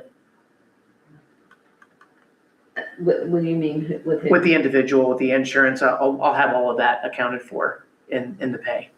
Okay. And everything I adjusted. wanted in this year's, but I mean, in the budget that we're going to approve. Yes, absolutely. Okay. Oh, Just wanna make absolutely. sure. Okay. Yes. Okay. We're actively I working do, on I it. don't know about the other commissioners, but I think. We're gonna make that sure we it's, all wanted in this budget, that Yes. you've taken care of that. And Yes. then- Yes, makes sense. Yes. absolutely. All right, so moving forward, going under operational expenses, medical testing stayed the same. Other professional services stayed the same. We reduced audit fees down by $1,000. It wasn't utilized as much last year. We may have a little bit more in there than we need, but I shaved $1,000 off of that. On other contracts, we've used $600 so far this year. We had $2,000 budgeted. I dropped that one as well. The gas regulatory assessment fee reduction, I had a discussion. This is for the gas regulatory assessment fee. I talked with Dave about the reduction. He felt that he was comfortable reducing it to $1,200 from $2,000, looking at history and the usage for that line item. I'm sorry. I'm so sorry. Okay. No, I'm not really. Go back to 42, 42 line 42. for audit, Uh-huh. okay? Steve, did they break down the audit charges per the enterprise? Did they give us an actual, they don't, Yeah, they just give you a lump sum. a lump sum? So why, knowing where we are in our audit fees, why are you reducing it? Why are you reducing it? Just because the lack of use, and I figured we could, What do you mean lack of use? well, That's The us. audit, it's the audit. It's the audit. We get the audit, it separates out, You gotta, we separate and charge it across the enterprise fund, so it doesn't all paid for by the general fund. There's no reason that we should not be charging more or an equal amount to this enterprise fund. Yeah. Do all three enterprise funds should be. paying but the same amount. they're not all equal throughout each one. I think what was doing before I think what they were doing before I got here is I think whatever, if the auditor spent a little more time in one enterprise fund than the other, then that one got a little more. I think that's what the allocation but was. that's what I'm asking in the billing cycle. I mean, when they bill us, do they bill us according to that? How do we know that? Just one. They just bill us a lump, yeah, they just. Okay, so we don't know So that. then Yeah. we equally spread it So we're out the between ones- all. Yeah. I was looking at how much we spent this year, which was out of the 6,000 budgeted, through May, we only spent 1,400 for the You audit. don't know that. How do you know that? Well, that's the Okay. numbers he gives I mean, me. you see what I'm saying is because they're not giving us an itemized audit for this enterprise fund. I We're got you. doing that on our own. We're saying that on our own. But if you're gonna divide it up, I think you need to divided in, yeah. I'll put it back at It's coming out of the 6,000. general fund otherwise. And let's get a handle on that to know how it's, Right, no, how I it's, agree. Itemized, yeah, we get itemized invoice and then it'll help us better for next year. We'll do that. I put it I back don't up know to that we 6,000. want- I don't know that we need to do that either. We Okay. just need to split it along, I mean, Take the total cost and Yes. split it evenly between the enterprises. because that's what we've done in the past, so I mean, Okay. I just don't know why, just because this year it's 1450, it just didn't get charged enough to this It line just didn't item. get charged enough. It Okay. needs to be. Okay, I put it back to 6,000. Yeah, leave it, because I mean, that's the way we broke it down. And we don't even have, and that's what the actual current, we don't even have the final bill from them for the 2025. Do we, Steve? We No, don't not have that, because they haven't finished They it. finished it. They're still, yeah, still working on it. Commissioner DeVito, even though they told us No. they'd have it by June, end of June. So we probably, yeah, right, we don't have to find a bill yet. Yeah, that's a separate topic. I have no problem moving it back up and to be discussed further. But moving it back up does not hurt anything. No, Okay. But except that leaves us those dollars short at the end. Well. He can adjust. oh, I'll make the adjustments. Yeah, We're Yeah. not, that's no problem. yeah. You can take that note out too, the audit line. The note that's over there. Did you have, or did you have? I mean, look at what it was, look at 2024 and Yeah, 2025. Exactly. Yeah, But you're right, they haven't finished this year's audit, so there's still costs to come in. no significant changes. As we continue, unless there's any other questions, I was gonna continue with line 48, building repair and maintenance. There are some roof repairs that need to be taken place, just some patching and some other work that Dave talked to me about. We decided, we had 500 in the budget last year, I added 500 in there for $1,000. Vehicle repair and maintenance, this is something that we're continuing to look into those lease options. I'm waiting for that company to get prices back to us on that. I think if we were to do a lease option, we'd look at saving a significant amount of fuel as well. Fuel economy would be much better in a newer truck. But right now, we increased it from last year to $5,000. We've spent a little bit more this year, but those trucks have been taken care of. So I don't foresee them continuing to get worse when we've taken care of most of the bigger problems. Equipment repair and replace. On this one, I increased it $1,000. Last year, we had a computer fusion machine that went out. The cost for it alone was $1,800 just for a cord. It was definitely a one-off, but I wanted to add $1,000 just in case we have another one-off next year, we're covered. Moving forward for advertising, this is paper and internet advertising. Costs are increasing. We have to advertise for 811, for 811, and call before you dig, and also emergency items such as disasters and special billings. We just added $500 to that. As of May, we used almost $1,200. The next one is one we just talked about. This is the other charges. You'll see $114,000 there, and budgeted of $15,000 for that. The reason being is because of the $75,000 for the elementary school gas line and $37,000. We had 37, I forgot to write that, the gas line extension, sorry about that. And those are all reimbursables. That's where the charges came in at the top, Yes, when we had correct, the McGraths and then. Correct. correct. So, But that is where the $15,000 is, or was last year for Dave that we put in, and then also for this year's budget, I put in 15, which give or take, it depends on how long he'll be in, but Right. if we have the right individual or the individual that we're thinking of, there won't be too much of an overlap. It's more or less, here's where the information is that you can find, and we go from there. Can I just make a statement? Yes, sir. If that $75,000 went in for the elementary school, we had that in the special, or the other charges, right, other income? Yeah, it was up top. Yeah, and then if that $37,000 for that gas extension was in, whatever that was in, we should probably put that in other income then too, so that it goes out in other charges, just to make it match up. Just a thought. Does that make sense? You know what I'm talking about? Make But we Steve. already, Well, we had the elementary school was separate. Okay. It was in other, We'll make it, and we match. said, we already said we need to Yeah. combine those. Yes, I thought, so that stuff on the graphs needs to go down into the other. We already said that Yeah. they needed to do and that. what we'll do is we'll Yeah, put we a said note, that earlier. we'll put it in the notes for the breakdown of that, but we'll have it in one item. And not And in, not split out between other income. and not in service charges. In service It would be separated out from service charges. Right, But you have over here that we got, that there was 88,000 There was- for the school, for the new elementary school gas hookup. And then you've got over here 75,000 consulting costs, elementary gas line extension. No, I think that's. So that's- the Natural gas director. This Wait, consulting wait, cost. let me just. Yeah. It says a new natural gas is hired, consulting cost, that's his. Okay, so you've got, it carries over. See how you have a period and then you have consulting costs? So you need to separate that out from the 75,000 because it looks like I'll just put some, gas line extension, you could put, just move the gas line extension up above 75,000, 35,000 for individual resident, but still 75,000 for the elementary school. How much was it really for the elementary school? Because there's a $13,000 difference that, from what you got We'll- from revenue that we'll came in verify. for this year. yeah, we'll verify. I'll go through there with Okay. Dave and with Steve, we'll verify, make That's sure great if it they all costs match up. 75 and we Yeah. charged it. Yeah. Yeah. 380. Because you're gonna have to do a budget, because you have to do a budget adjustment anyway, so you just wanna make sure that it's balanced. Match, yeah. Okay? You right, you got that, Steve? Yeah. Thank you. The detail on that. So moving forward, IT support, IT license, no changes to those as of right now.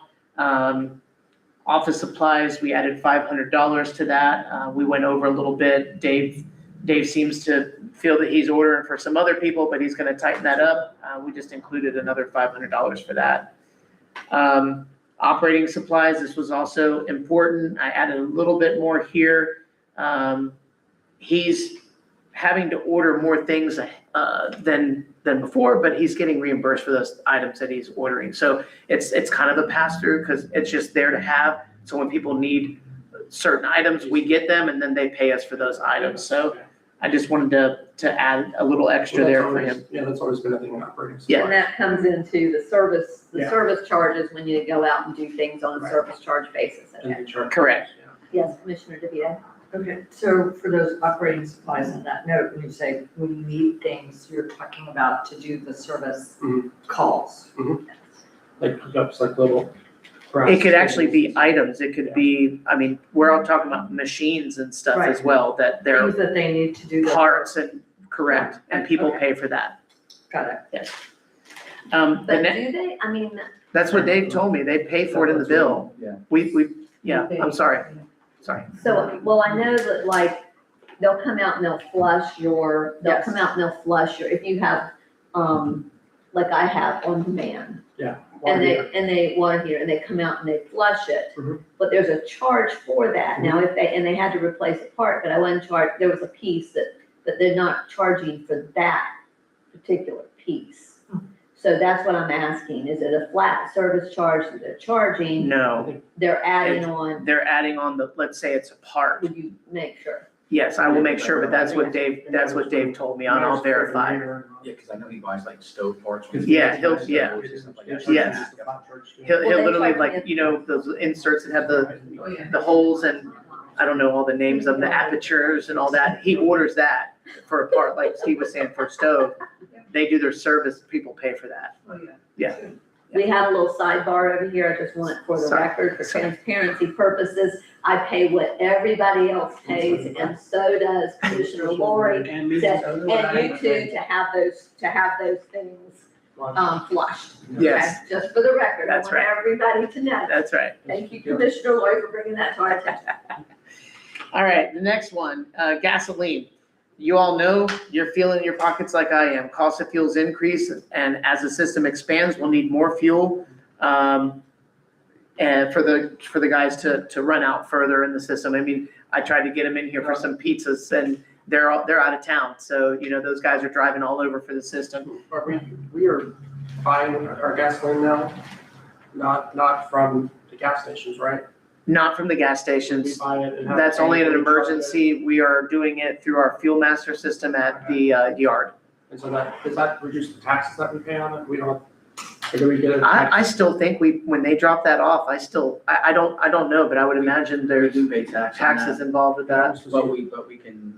We get an offset. Yeah, we submit to the state. Right. We get reimbursed for that, and actually Birdie's got that program. She's been working on that.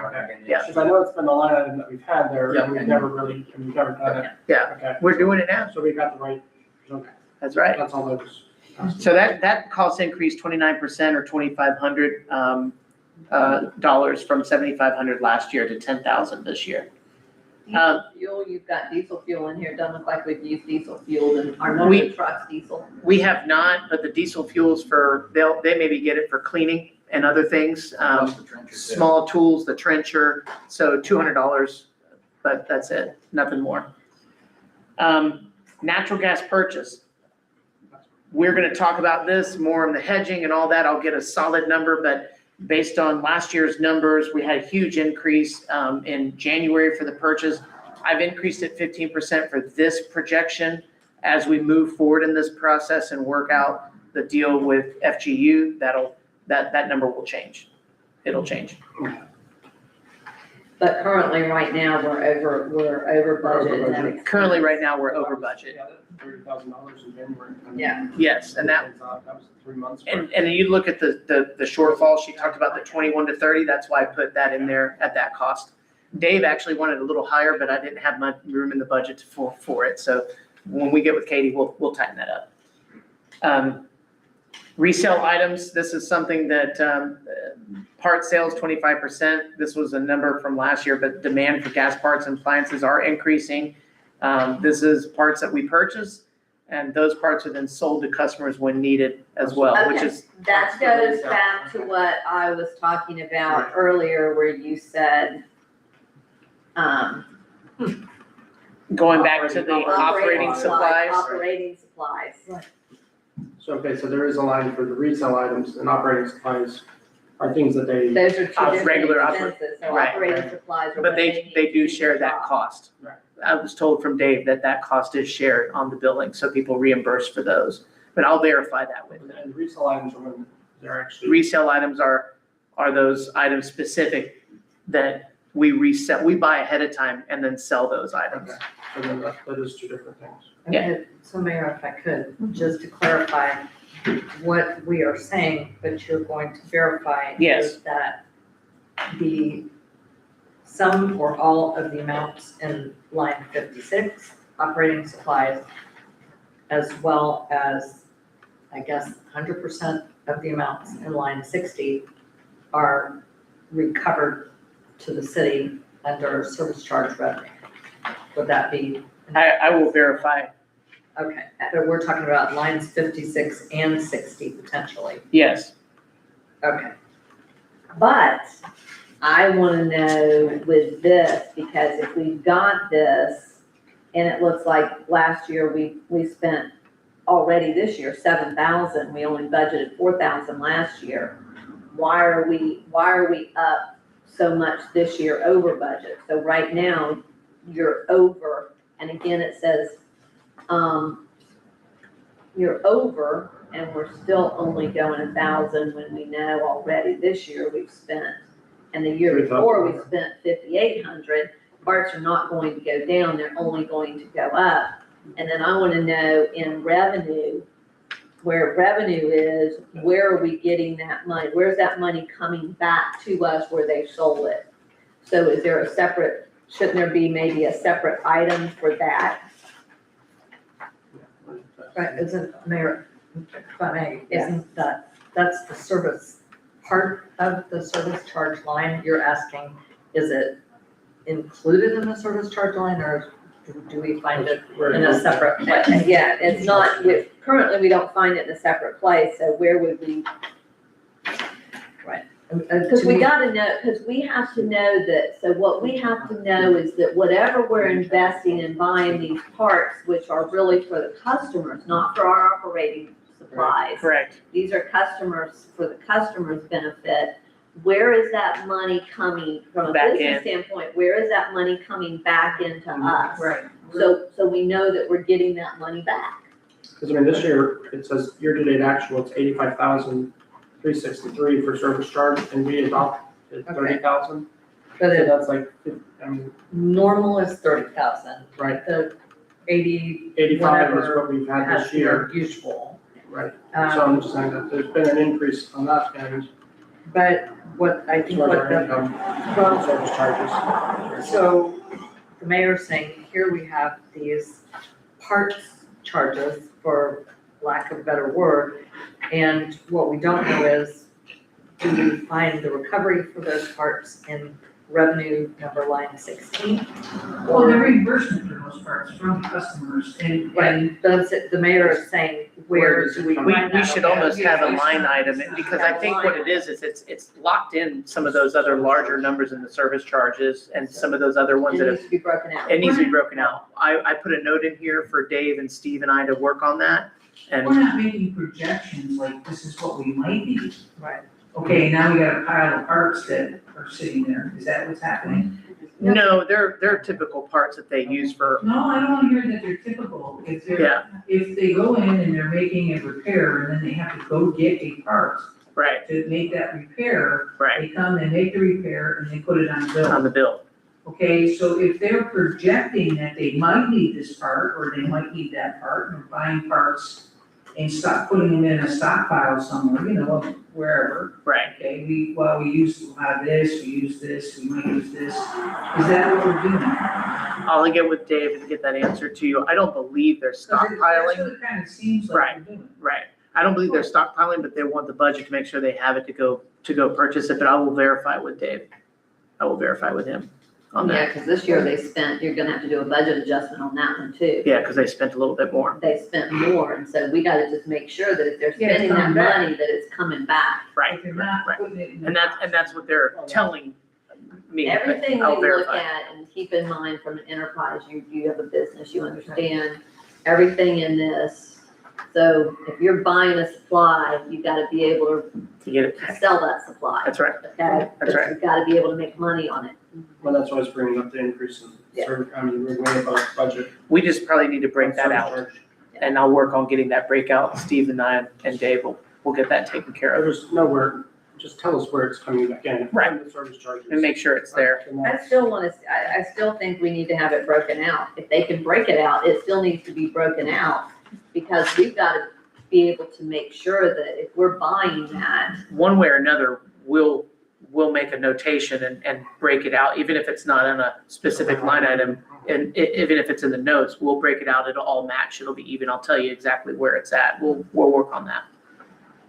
Mayor, if I could, just about that line 60, the resale items. I don't think it's a matter, regardless of what we budget, just to clarify, I don't think it's a matter that they're necessarily stockpiling, but when they purchase items, they have to have a budget item for the finance department to pay it from. And it does make sense that they are creating a separate line item for those resale items, so that we know what's being used for the customer service and then what's for operations. That makes perfect sense. It's a simple thing of when you give the customer the bill, they pay for it, and you, now you click the receipt that you got from pay with that bill Sure. to say that it's all, it all comes out in the wash, but. Yes. It doesn't look that way from the way you're doing this. That's Okay. all. So you need to clear that up. way back in the day, they used to even purchase appliances? Yeah, we did. They had purchased appliances that they would resell to customers at a discounted price. Right, Because we could get a better feel for And we them. also bought And that sundries. encouraged people to go to gas. That's Absolutely. why we, I'll that's get- why we get rebates. I'll get clarity on that. Yeah, that's all. okay, That's about- I'll take care of it. The gas water heaters that went bad. Yeah, because they went back. Well, the technology was malfunctioned. So the next item is membership and training. I got with Dave on this, and even though there's no money in there right now, he's not sure as to why, but each employee actually, we pay FGU and FMGU and Shrimp, and these are associations. Dave felt that we needed to add a significant amount of money in there for that, especially with the new employees and the membership. So we added $1,500 to that item to make it a total of $2,500 compared to $1,000 of last year. I've got a note in here. I think I had talked to the mayor about this the other day. The percentage, Steve and I are actively investigating the percentage that was utilized and how it was utilized for the general fund transfer. We need to stop calling it a general fund transfer though, because it's not a general fund transfer. Okay, It's not, because a general fund is transfer. it allocate, cost At the end of allocation? the year that you transfer over, it's an indirect cost It's allocation. administrative costs. Yes. So it's really, it's more a general fund administrative cost. Right, it's for them being in the building Yeah. here. It's basically rent for being under the, and for using the finance department and that kind of stuff. For them answering the phone, the finance department, for Sheila paying them. Okay, It is a reimbursement for administrative services Yeah. and the overhead, because if they were in a separate building hiring their own staff, Right. that would be a very direct and additional cost. But that's very different than a general fund Which transfer. is Oh, absolutely. very much like I think Black and Gas does. They perform completely They're separate completely from the city. Yeah. So Well, they that's have really those what it costs. should be. Yeah. Eventually. But Eventually. they're much larger than Black. So, Well, eventually, that's their own enterprise, it's an enterprise. Yeah. It's their own business. this It's their individual, business. this individual that FGU's talked to says he can do it. okay. He feels very confident. Okay. Again, so Steve, Just reload. audit in 2024, did the gas department actually expend to, the general fund $113,000? For this year, No, 2024 audited. 2024.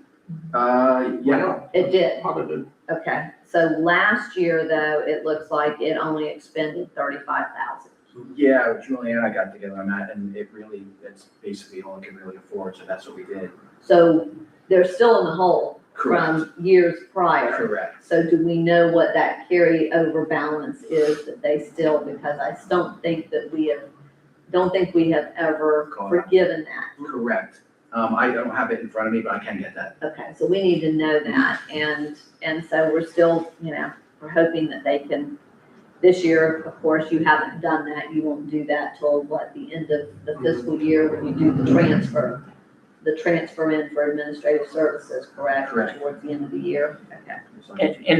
And it may have been more and just not updated in this spreadsheet, only because there's a note in here that said that Julian Klein didn't think the enterprise funds had the cash balance to support the transfer, so only half was done. So I don't know if that needs to be updated, and there could have been more. It could have been, 70,000 or 25 is 60,000. over with, we just need to move forward now. Yeah.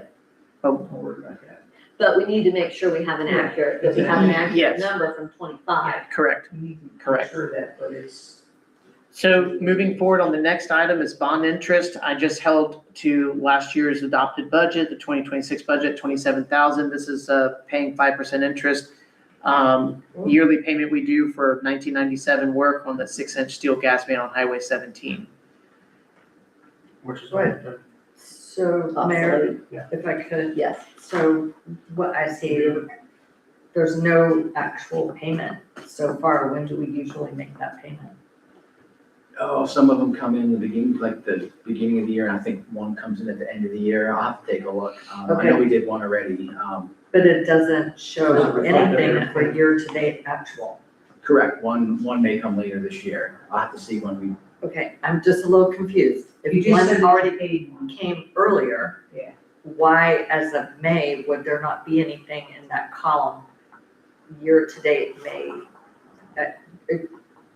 Year-to-date actual as of May, right? well, one is for the sewer, I believe it was the sewer, the one payment I'm talking about, I think we made earlier this year was for the sewer, I forget what it is, sewer conversion. We may not have done the gas yet. have not done Okay, that.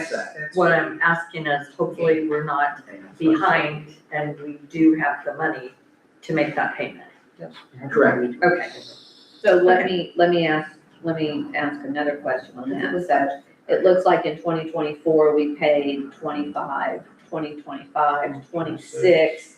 We're budgeting for 27. Does it need to go up? Does it, It shouldn't be going up. it should be going down, it should be going down, and how are we paying that? And should we Paying twice. be a little more, aggressive on this? Do we have that ability with this bond to pay it down?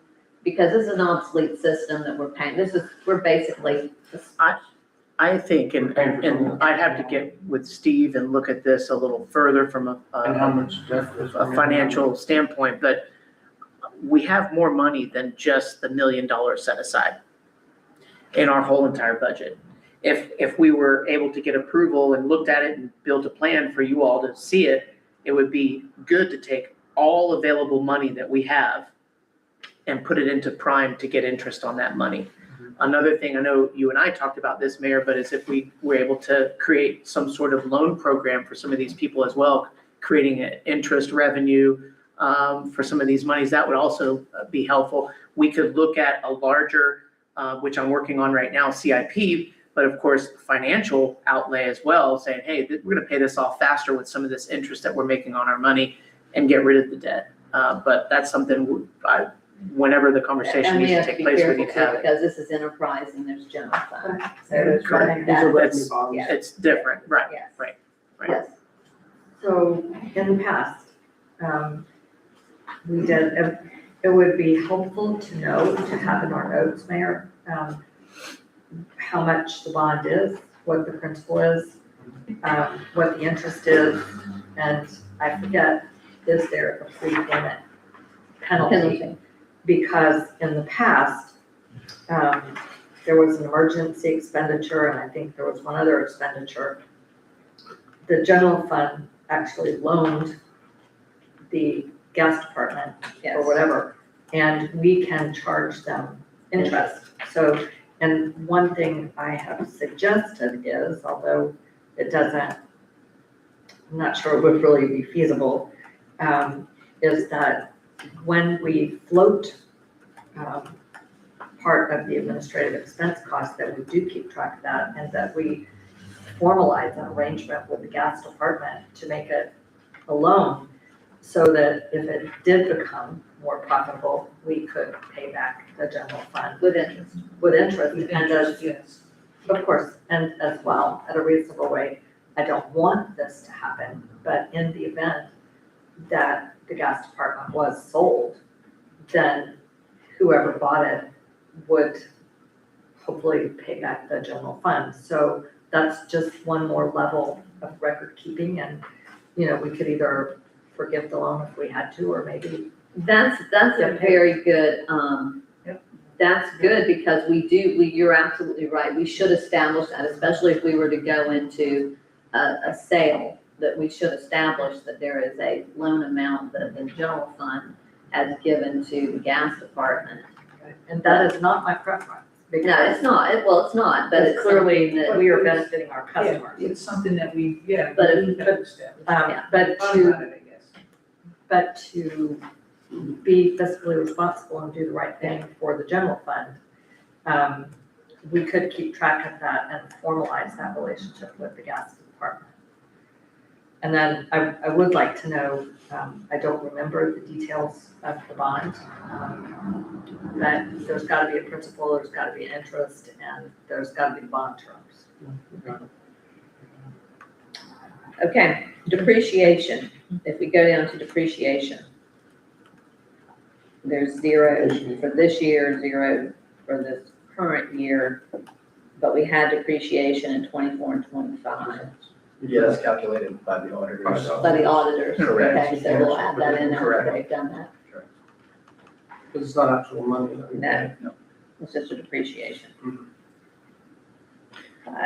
So right now, continue to run down through the lines with where we're at. The one change we made up top, going back to 6,000, this budget is off just $1,000, but there's still a little bit of work to be done with the rates and a couple other things on here. So I will bring that back to you all with the answers to the questions and the clarity on some of the line items as well. Okay, do we have anything else on gas? I do have one question. Yes. Wrote it down, blah, blah. Yeah, here we go. So, I am just wondering, this is only, it's very shortly after the Winn-Dixie closure, and it's very shortly after the Lockside opening.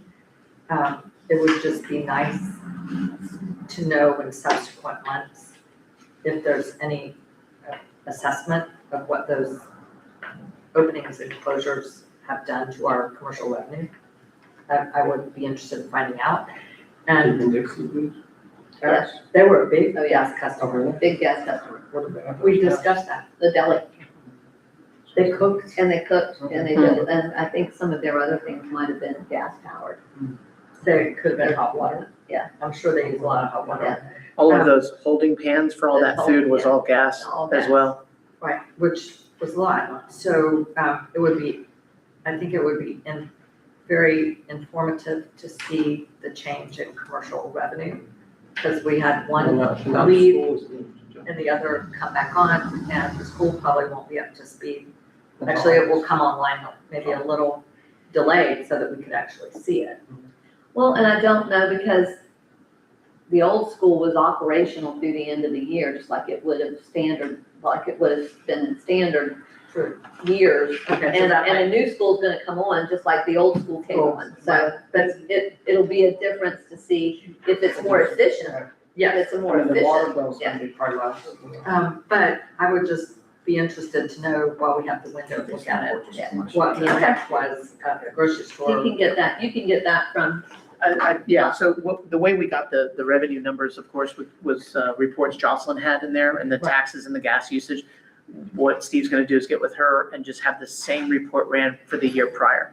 And then I'll be able to give you all a delta between the two. We'll see it, but, and then Mayor, did we get a final report on the extended gas payment plan, such as like how many people used it and are they all paid up? Did we really have I that? haven't seen that.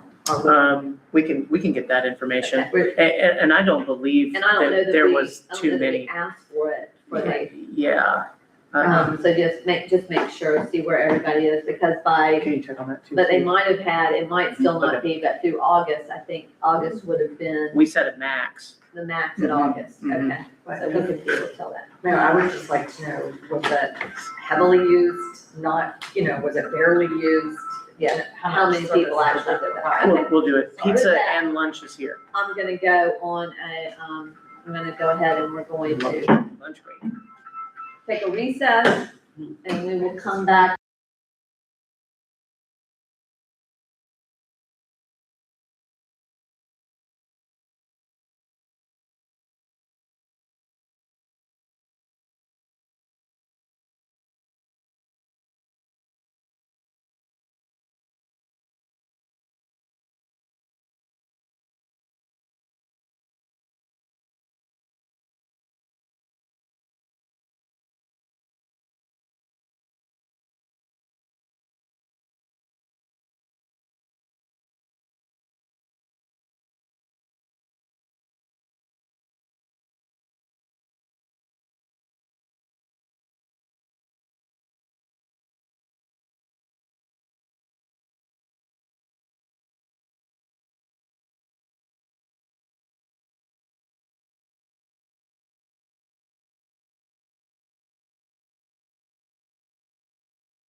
Back in session. Mike's on. Close that one. Please. Oh, It's on the end. Oh, Not wait for wrapping.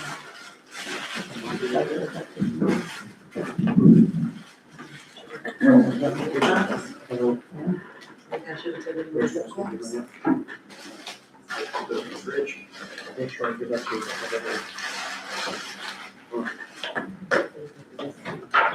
Have a good time. So I mean, we also really want to.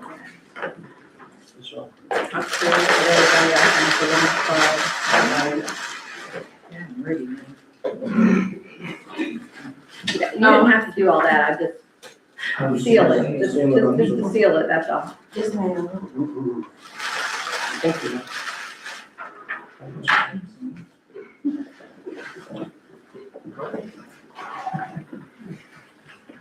You didn't like that.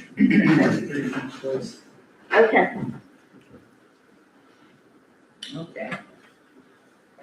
You ready? Ready? Solid waste? Yes, ma'am. We're gonna start off with solid waste. Okay. Going on to our fees, we did receive a letter from Waste Pro. They're increasing to from 24.67 to 26.67. And let me verify. But that's all right. No, hang on one second. I got the We notification had an here. increase from them last year also. They went years without increasing. Yeah, so we're going to 24.67 is the current adjustment that they're gonna be doing in October, on October 1st. When 224.67? 24.67. up to, No, it is 20, that will be the new. This will be the Right. news, $24.67. right, but then that doesn't include our $2 administrative fee, correct? Correct. Okay, but also, Mayor, if I could, we actually, aren't they requesting that we approve that? It's my understanding from the contract that we have to vote to approve that. This is for budget purposes. We will be doing that when we do the rate increase and we go through that. That's gonna be all together. No, but I'm saying, It'll all be, right. right, but they don't just automatically get to start charging it. We actually have to. Correct, and that's They why, apply to us. it'll be October 1st. It'll be after we do our rate increase Well, and we'll approve approval. it prior to that because Correct. it has to go into our ordinance. So prior to it going into our ordinance, it'll have to come to us for approval to do so, and then it'll go into our rate Yes. approval. Yes, so for the practice of putting together the budget, I went with a 24.67 plus the $2 Crescent City admin fee for a total of 26.67 per month. We have 575 customers, times 12 is our yearly total, which is $184,023. That's our total for charges for service. It's a 2% increase, And just for reference, right now we pay 2606. yes. So I think I would put that on there, 2606. Is what we currently have. And the $2, we're not increasing our $2 fee. No, So we're not. Keeping that the same, so So it's we 24. probably just need to make for the public's understanding that we're not increasing that. So you might just want to put the Waste Pros increasing by the amount they're wanting to increase, and this will make the total be this amount. Does that make sense? So it doesn't look like we're increasing also. Right. I agree. Does this include picking up old furniture on the side of the road or on Yes. our side? Yes. We have a couch over here and, well, I just thought I'd, let you know that it's been there for a month. Still there. Or two. That's gonna be in front of the magistrate. It is. I ran by it yesterday and I asked about it. It's gonna be in front of the magistrate next week. Okay, That property, that entire property.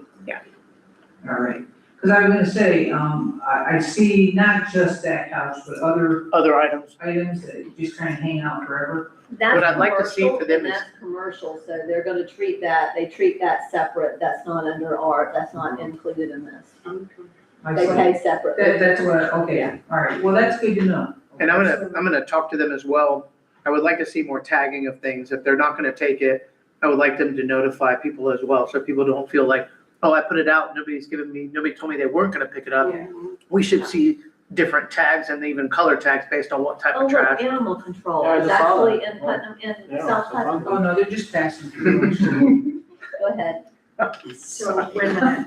I'm not really understanding here. Commissioner Roy says that our current bill is 20 2606. for trash Right. pickup, So residential. minus $2 is 24. That's with the $2 service Right. So charge. it's 24 Or the admin fee. 06 is what they currently charge us. Correct, Okay. They're going up 52 cents, correct. or 51 cents, sorry. Okay. 61 cents. 2%. Okay, so they're going up, the increase is less than $1. It's 2%. Yeah. Yes, less than $1. Okay, I've heard something different. So the increase is less than $1 whole dollar. Derek, on that letter they sent you, did they send you the worksheet that shows the determination of the CPI? I'd have to go back, but yes, they did send me that worksheet. That just so I can. don't- Yes, sir. Because they've, in the past, not done that correctly. Yes, sir.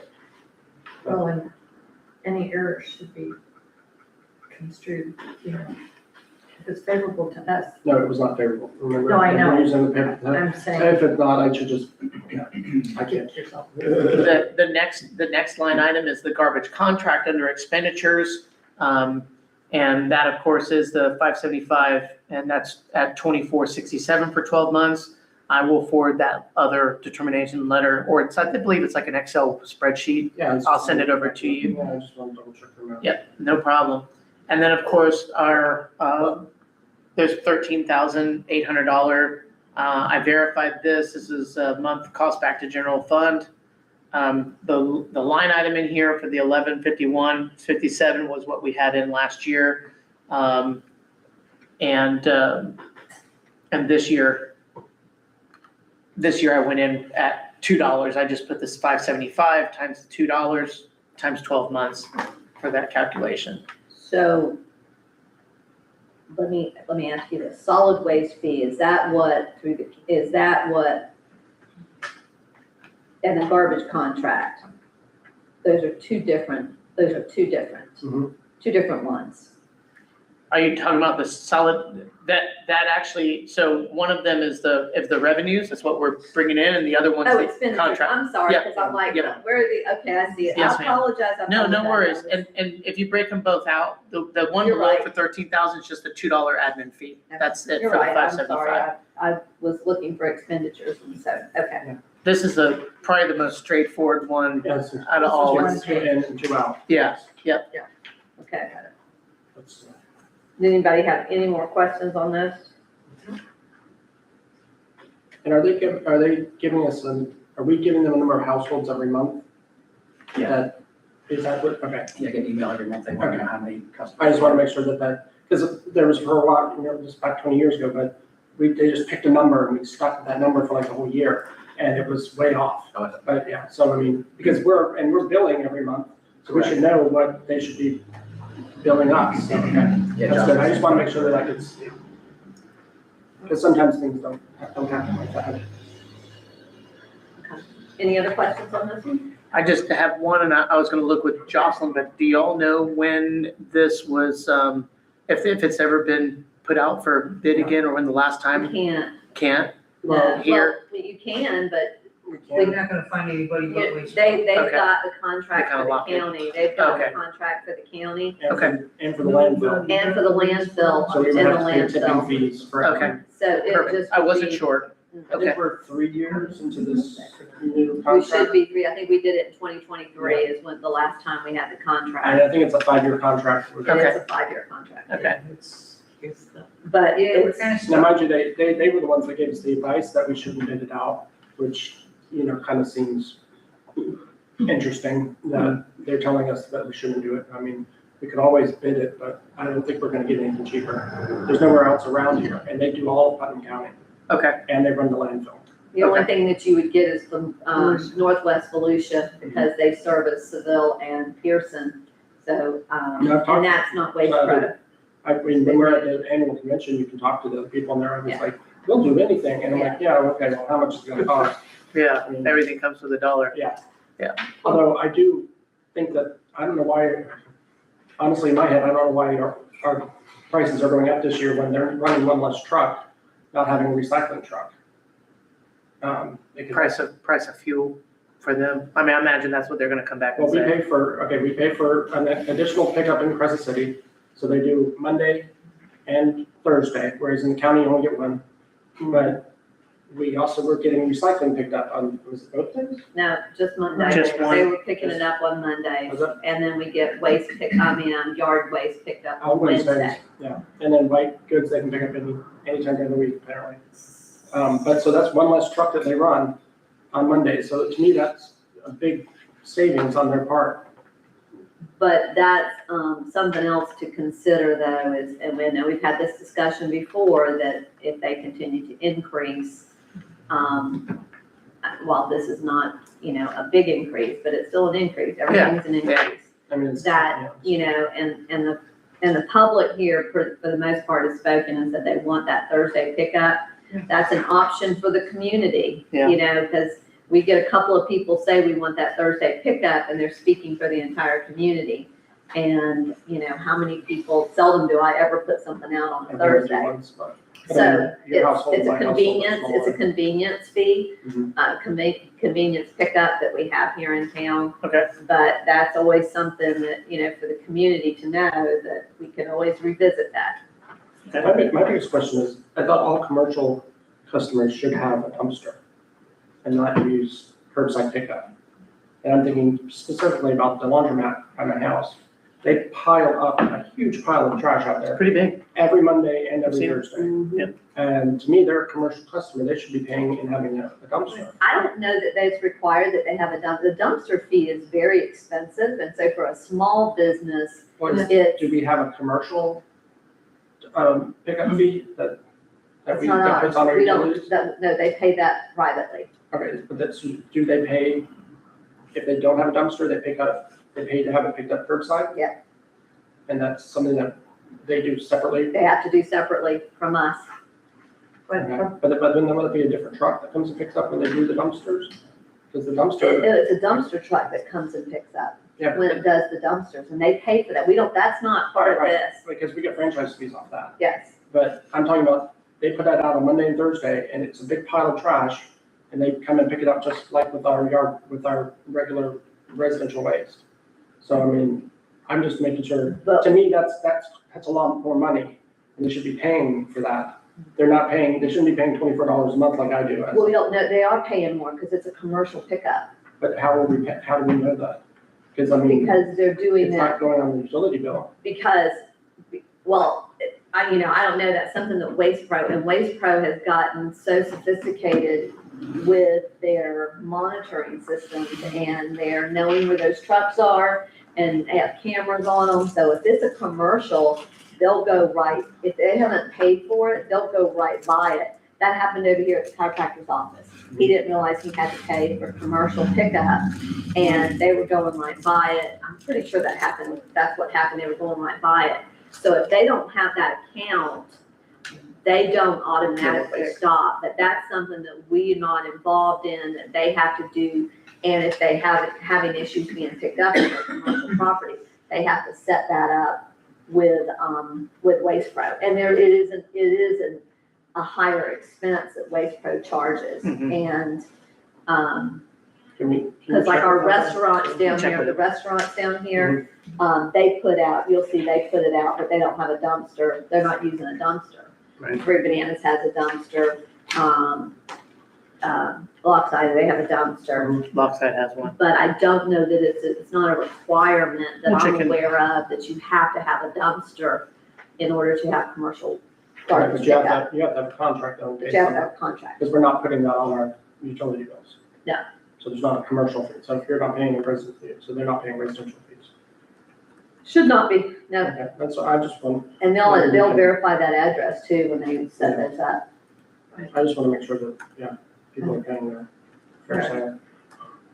I just wanted to follow up on Commissioner Roy's comment about maybe commercial should be required to have a dumpster. It's very expensive as well, it takes up a lot of room. Not everyone has space for a dumpster, and as well, if you live near them, dumpster pickup is very noisy.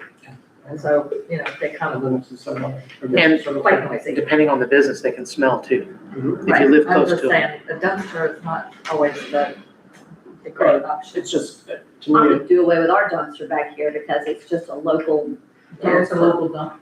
I just would prefer it to, instead of being on the trash twice a week. Plus, plus the other trash that comes in there is from the garage next door. Right, but anyway, if things are piling up and they don't smell good, it's not really a code issue. Mhm. But, okay. Yeah. Right. Thank you. Next in your packet, I believe, is wastewater. Okay, very good. So we'll move on to wastewater. Looking at our wastewater charges, we're supposed to do a 5% increase on wastewater every year. This will also be part of our rates change. Last year, we budgeted $521,498. 5% increase for that line puts that $26,000 increase from last year to $547,573. When did we pass that ordinance with those rates? Last year. No, not the original one. That was the recommended rate study, and I believe that was in 2024, 2023, No, it was before I was elected. 2020, must have been 2023. It was only, 2023. it was, It was 15, 15, and then it dropped to 5. is that what, okay. Yes. I just wanted to make sure that we're following. So make sure though, if you would, Derek, if you will look at it and just make sure that it's each year following and that it Yes. doesn't have a stopping year. Yes, ma'am. When we catch up, but I don't think it. I didn't see a stopping year. The only thing I saw was there is one that goes every other year. This one is That's gonna every, be our occupational. Yeah. That's our business tax license. Correct. But there is an ordinance that we passed that has these water and wastewater rate increases in. Which I think we should. So the cut in charge, moving forward, the cut in charge, we held the same as last year. That's $800 per customer.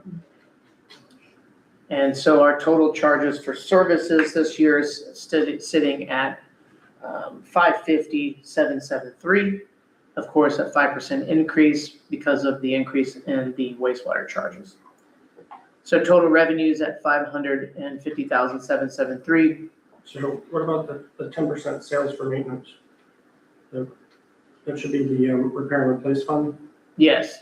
And that's what we posted in wastewater repair and replacement fund. I had a note for Steve to check on that.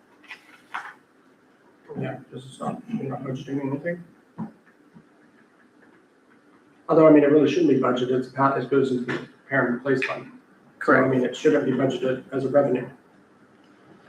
And we have a year to date in that line item. And again, I have Steve, I have a note here for Steve. We're gonna go and look at that. We've got 36,000 intake on that this year. So it does come in, and it should be there, and it's billed on our utility bill separate as a 10% Correct. replacement fund. But it should come in, but it should not be spendable, so it shouldn't show up here. Because it's not a revenue for us to spend, it goes into the repair and replace fund.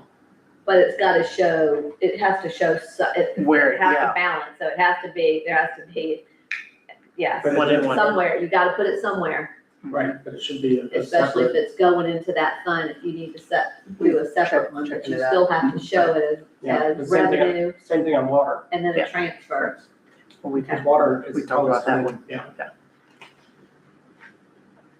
So moving forward, as far as the grants, this year, we've got the Bay Street, the Bay Street CDBG, we put at $0. Right, because it should be done. Right. That was to take place this year and it's still on track to be done this year. I've talked to Keith, so Just it's waiting on out the of next generator, year's budget. I'm sorry. We're waiting on the generator, I believe so. that's what the letter said. Yeah. Sent to the. Yeah, so what we have in wastewater is we did get a $50,000 approval for the design for our wastewater treatment facility improvements of our state appropriation, so that is in here at $50,000. So total revenues and grants this year are at $600,773, or 14% increase from last year, for $76,075. Mayor, I have a question. Uh-huh. So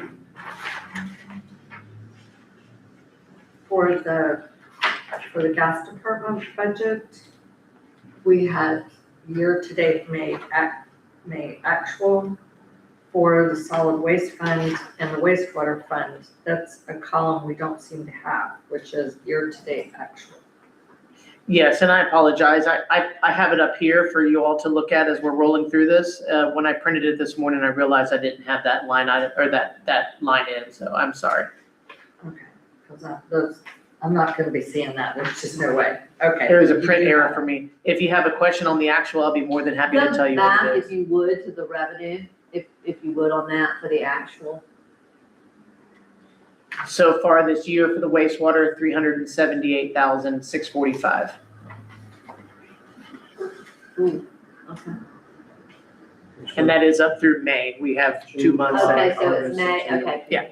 Okay, We're looking good. okay.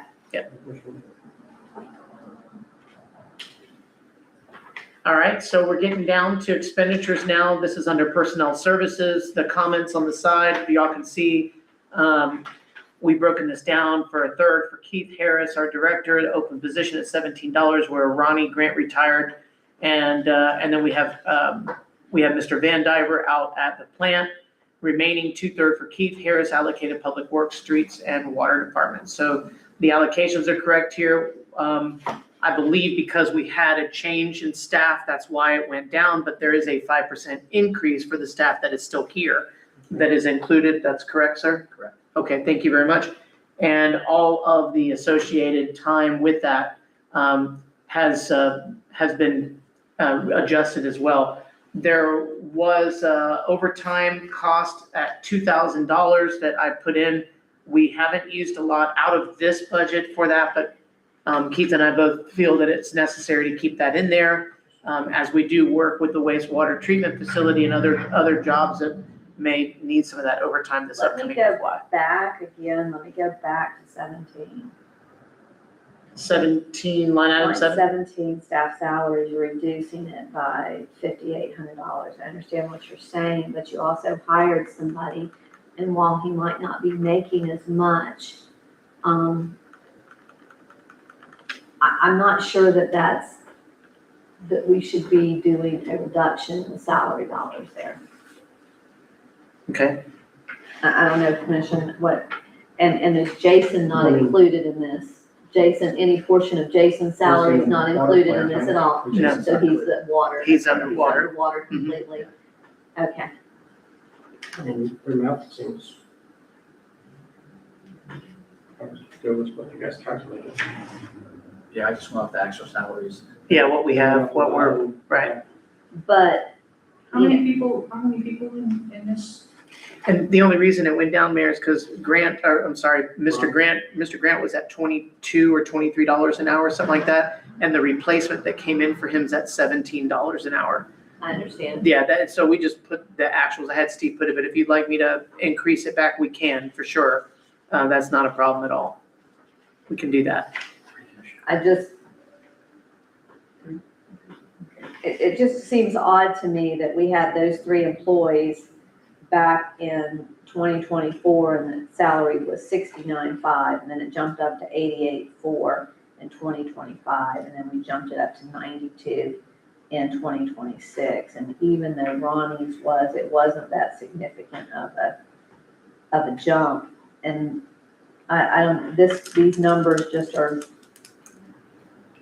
even if you go back to 2023, it was $39,000. Historic numbers. Yeah, so Yeah. I'm just not sure, and you don't want to under budget yourself in your salary, just depending on, and maybe what you need to do possibly is take those dollars and put that into your overtime pay. Where are you on overtime this year so far, $272. that we know of? So water, we're over, and I'll explain that when we get there. Here, we're not. We're under this year, but we put the dollars back in. We've only expended $272 out of a $2,000 budget from last year. I put the $2,000 back in this year, only with anticipation of some other work being done at the plant. And And I also have an initiative to do some cleanup over there that we may need some extra dollars on. I don't know when the last time y'all went over there to that plant, but it needs some good elbow grease over there. Yeah, It's in bad shape. Yeah. Just from a cleanliness standpoint. Yeah. So so is it over here? Really, that building is. the one that's not being used anymore, is yeah, fresh. it's not in great shape either. So, I don't know, that's. I'm making a But if note for you're us to gonna look. do that, I Okay. just wouldn't lose those dollars if you don't have to. Yes, ma'am.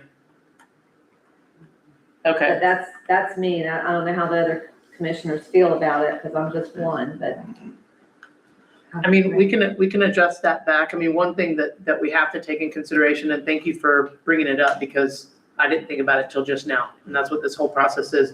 Chip could retire next year. So could Keith. I've asked Chip, and we had a meeting on succession planning, and everybody got a succession plan, internal policy for the directors to talk about. Chip was on there. Chip doesn't plan on going anywhere right now, but Chip is 70, I think 71, 70 years old, so. Would you be saying this? We all never plan to go somewhere. And so we never know what the future holds. Never know. So Well, we're all going to the same place should in the somebody, end. should somebody end up retiring Right. for whatever purposes, all of a sudden they decide to retire, you're just leaving yourself because you know to replace. Right.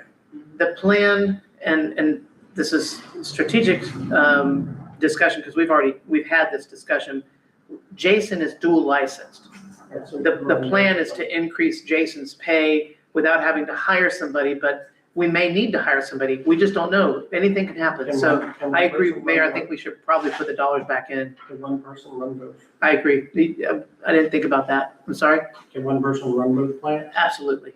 As long as they're licensed, they can do the testing. That's it. That's all you need. Physically, like actually, Physically, yes, of course. that you don't have to be present most of the time or anything. No. Because we have a SCADA thing, right? So it's remote. Mayor? Yes. So I agree with you. I don't think we should under budget on salary. If anything, we should over budget, because these are essential personnel for water, wastewater. All public works are absolutely essential. So yes, we're better to over than under. Thank you. Okay. If we were to add to the 92 that was budgeted last year, 5%, it would put us at 97,508 for an increase of $4,643. I went ahead and made the change, Steve, just in there, and I'll make a note. We'll go back through it later and adjust the other items. Yeah, the note's in there already. Okay. Do we have anything else on this page? So then we go down to operational expenses. This is something I've talked to Keith about, I think probably since the second month I was here. We've looked at it. I've even talked to outside entities that do the same work, other directors. We're using a significant amount of bugs. I'm not sure why we're buying so much bugs, but we're spending a lot of money on it. You've seen them. I'm sorry? You've seen the reports though from them, right, too? Yes. They're not healthy. It's not healthily, the bugs aren't eating everything that's like they're supposed to. Well, Our the system's healthy. I mean, we're. No, Yeah, well, I know, about but I the know, bugs, the- I know, I The actual understand. report that comes. we are, That's why they have to reseed it. when I brought it up, Chip brought up to me that it would not take much of an investment from the city side to get us to a certain classification that we would be allowed to sell our bio waste, the biomass. We spread it out. The problem is that we don't have enough space to do a spread out. And we don't want to pay for haul off, but if we got certified at that other level, we could find it. We could figure it out, and we could actually sell the material. There's companies that will buy it for, Fertilizer. compost, for fertilizer. So I'm gonna work into that, gonna bring that back to y'all later. That's something, because 70,000 a year, it's a throwaway really, and I don't wanna do that. I think we could be able to make some money there. I mean, it keeps us from having to haul. And it keeps It's from not- having to. It's not a throwaway. Well, you know, I know, because we're already saying that it could be cost prohibitive for us we don't have the space to spread and nobody really, they fought that down here as far as, this is a Class B biosolid. Right, And so then it goes into some other county that somebody's buying it somewhere else. Right. So we don't have that, and then to haul it somewhere else, so that's a cost Landfill. also. Yeah. So what's your best alternative or least expensive alternative that is still efficient for our system? Right. And so that's where we are. So if it turns out that the bugs are, and it doesn't, it looks like when you say other professional services, is this only for the bugs? This price that we're paying, is That this is only for the? that's only for the biofermentation lab Okay. services, yes. And I have, when we got the money here for the design on the wastewater treatment facility, Mhm. it was brought up with them about that. There's new innovative technology that we could get designed for the future that could possibly eliminate the use of that through other means. So we'll be working on all of it, things that I'll bring back to you all. To me, it seems like it's working. It's worked for how many years now? It has, yes, We're not hauling off biosolids. correct. Which, when we built that plant in 1999, we didn't realize that was gonna be an expense. And for years, we tried to figure out what to do. So we weren't paying $30,000, $40,000, $50,000 a year to haul off haul material. biosolids. Yeah. Because that's a throwaway. That's That that's is- a contracted. I And agree. literally, you're throwing it away, when you're hauling it to a landfill. So, this is an option. And if your year-to-date actuals are correct, it looks like we probably aren't gonna spend that this year, the 67,000, unless somehow it's gonna be really expensive the last 4 months. So, to me, find another option, but it's working for now. Yes. And we've got in the budget. Yeah. And check if you would with him, just for our own informational purposes, in 2023, why it was, $98,000. $30,000 more than it was in 2024, what happened then? Honestly, I believe that has to do with cost of material, but I will get the answer to you. There was a huge spike in some other, Okay, if you'd ask him. I will now. find out. Mayor, if I could. Yes. So this was an innovation of Patrick Kennedy's sometime before he left. And I just have to say, this is far preferable to spreading or hauling it away. There were issues, the longer the haul is, the more cost. And I believe some people were very unhappy that our waste was being spread near bodies of water. With the increasing population and the increasing pressure of nutrients on the lakes in this area and the rivers, I'm not so sure that, this was seen as just a godsend and a big improvement because there were a lot of objections to this. No one wants it near them because we're not Class A. To create Class A is very expensive. That's why people want to spread less than Class A biosolids, right? So, I don't know, unless there's some other company that is more competitive where there's new technology. I'm happy that we have this. People were not happy with what we had before and I don't blame them. I've made a note. So moving forward, no change in any of the audit numbers, telephone, utility, rental leases, auto insurance. Electricity looks down, for sure. As far as the usage? Yeah. Yeah, it may be down, but I did not make any change to the budget. The budget's staying where, Because yeah. rates have gone up. We're gonna go back to the audit. So in here, you're charging $10,000 for the audit. Mhm.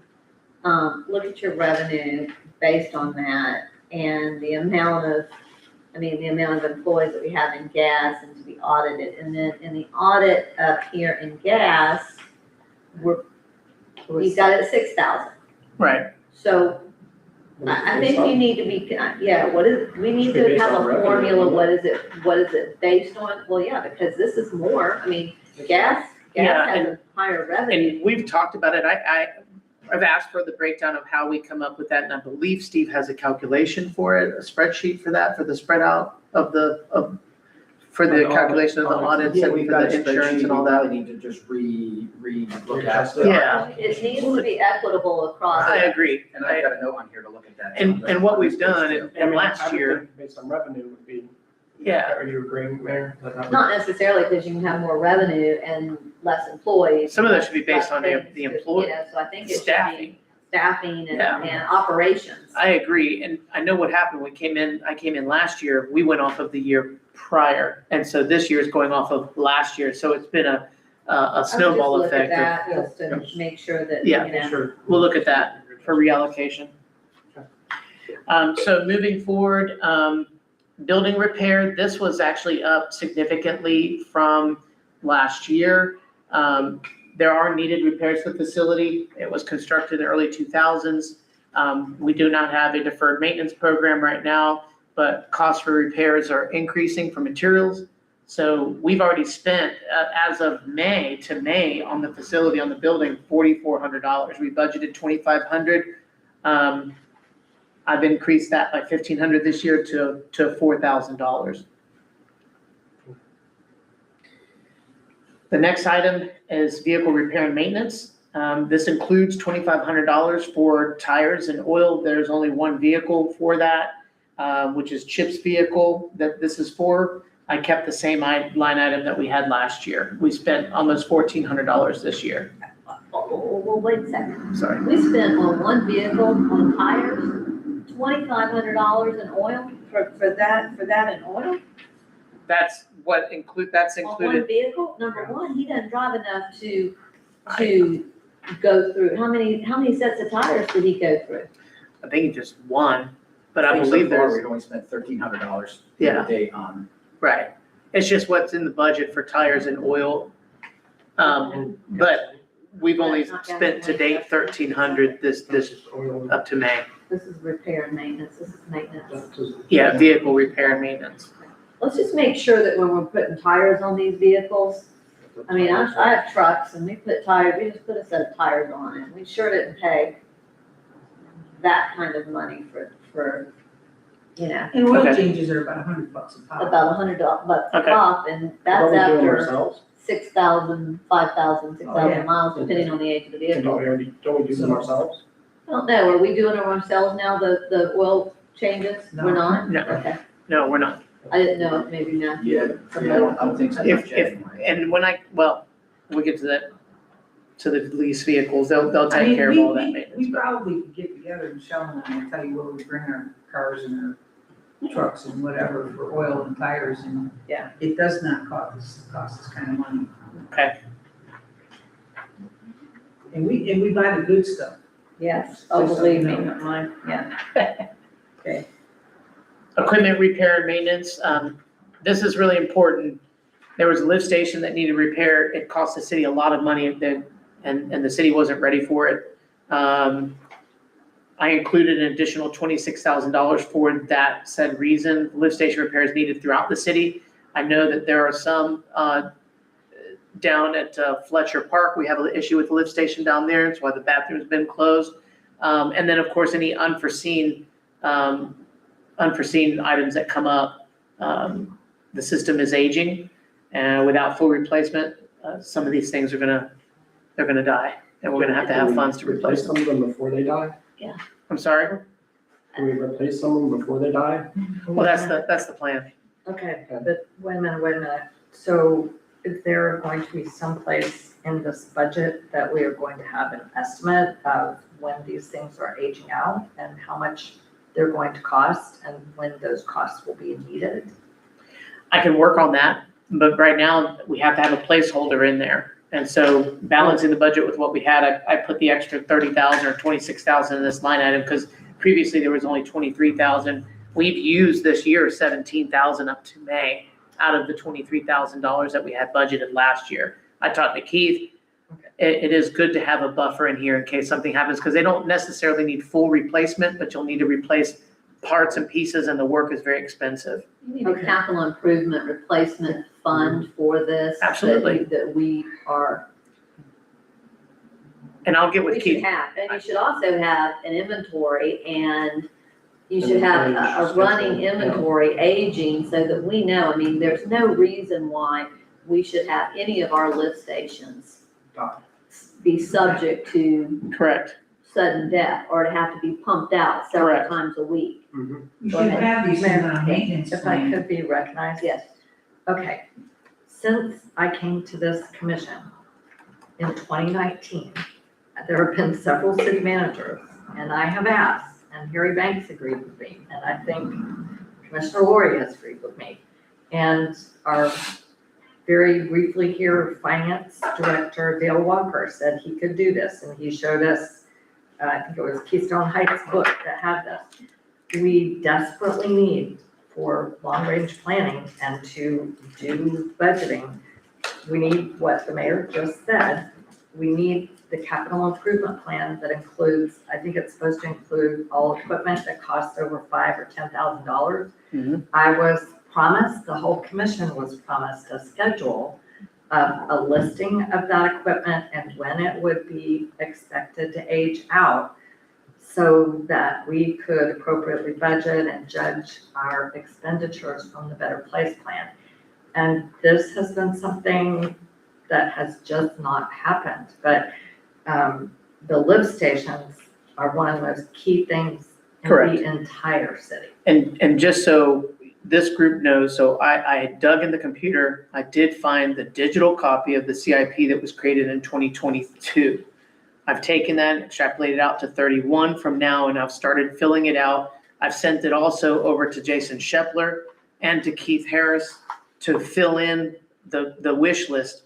The items for the lift stations will be added. It's of course something important for years moving out.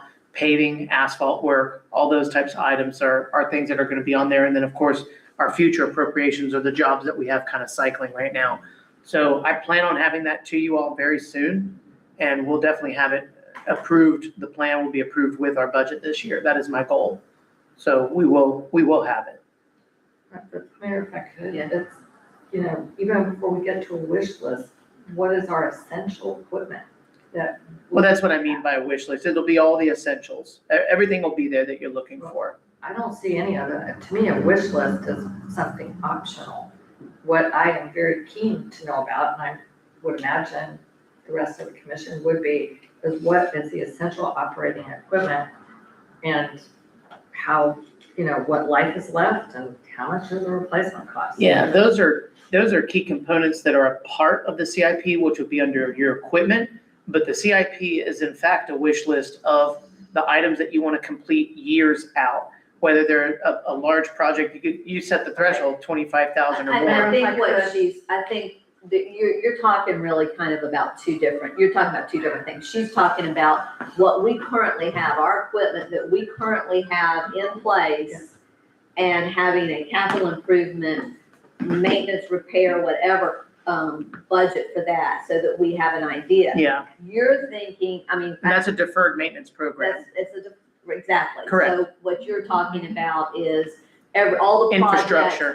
projects that we would like to see happen in the Correct. city. What she's talking about is something that should be ongoing, and y'all should have Yes. that in those departments. And we've started, so internally, Commissioner DeVito. You're absolutely correct, but before the city manager continues, I just would like to bring us back to, reality right now. I don't think it's a good idea to use the words wish list in particular.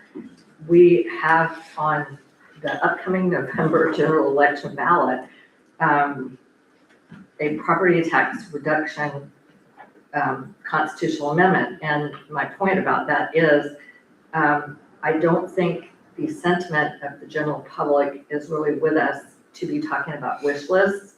If it's things we need in the future, that's one thing, but public sentiment, and we are governed by what public wants to do. I'm just, I understand the concept of a wish list, but I just don't think it necessarily fits with what the public wants to see Well, us. let's not get hung up on words. Yeah, I'm Just don't sorry. use that.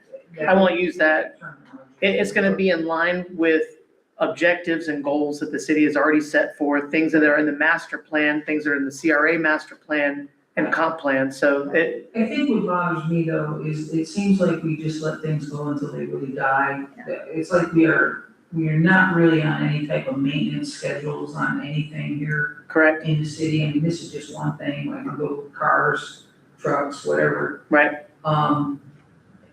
Crisis management. Yeah, That's basically what you're what we do. operating in, is crisis That's what we do. management. We don't react, Proactive. We- it's reactive. We have, Yes. Proactive. yeah, And most of the money to replace all this stuff unfortunately comes from the Better Place Plan, it seems.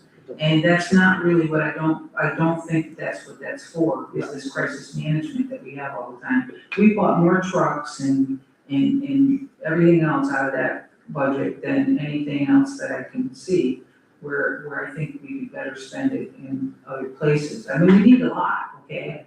But one thing we need to do is learn how to put things on schedules, okay? Sure. Go check out the O-rings, go check out the oil, change the oil every 6,000 miles. sure.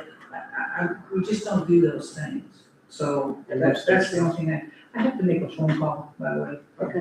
Okay, so But I totally agree with Commissioner Martin. Yeah. The Better Place Plan was not meant to be a slush fund. And I had this conversation with Mr. Rudd multiple times. It should not be something pops up and we go do it. That it should be for funding infrastructure projects, do that extra bit that we can't afford without it. It's a 1 cent sales tax that's added on to all of our bills, with everything you buy, and it's supposed to be for infrastructure, and it's supposed to be a bonus, a cherry on top, really. So build the sidewalks that we couldn't afford before. Right. And not pay for lift stations and trucks that we should really be planning to pay for out of an enterprise fund, when that's what they're for. Right. The enterprise fund is what's using these, and so we need to have a plan, and that starts with inventorying all of our lift stations and let's know the age of them and know what's going on. Right. So and that's up to your guys, but we need to have that, because we should know if we need to expect to replace 3 pumps next year, and then 3 pumps after that. That we can plan for. If we wait until they all burn out, then it's too late, and that's why we use the Better Place Plan Fund. And I know that's not why I voted for it the first time or the second time. It was not the idea behind it. It was for better parks and libraries and sidewalks and Right. all those things. Right. And we're not beating you up either. I mean, this is something that It you've has to be fixed. inherited.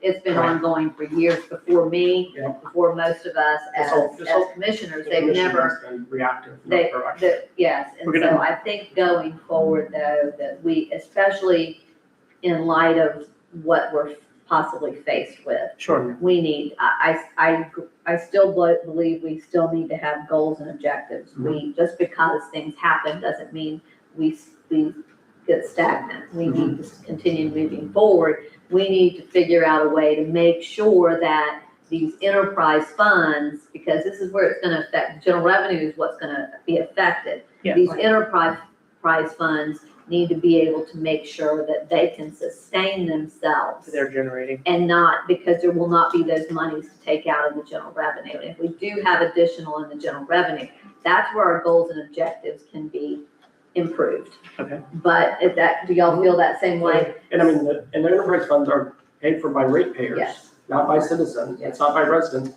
It's the people that have those services. If you don't have water and sewer and you're in the city, you're not paying towards that. So it needs to support the services that it provides.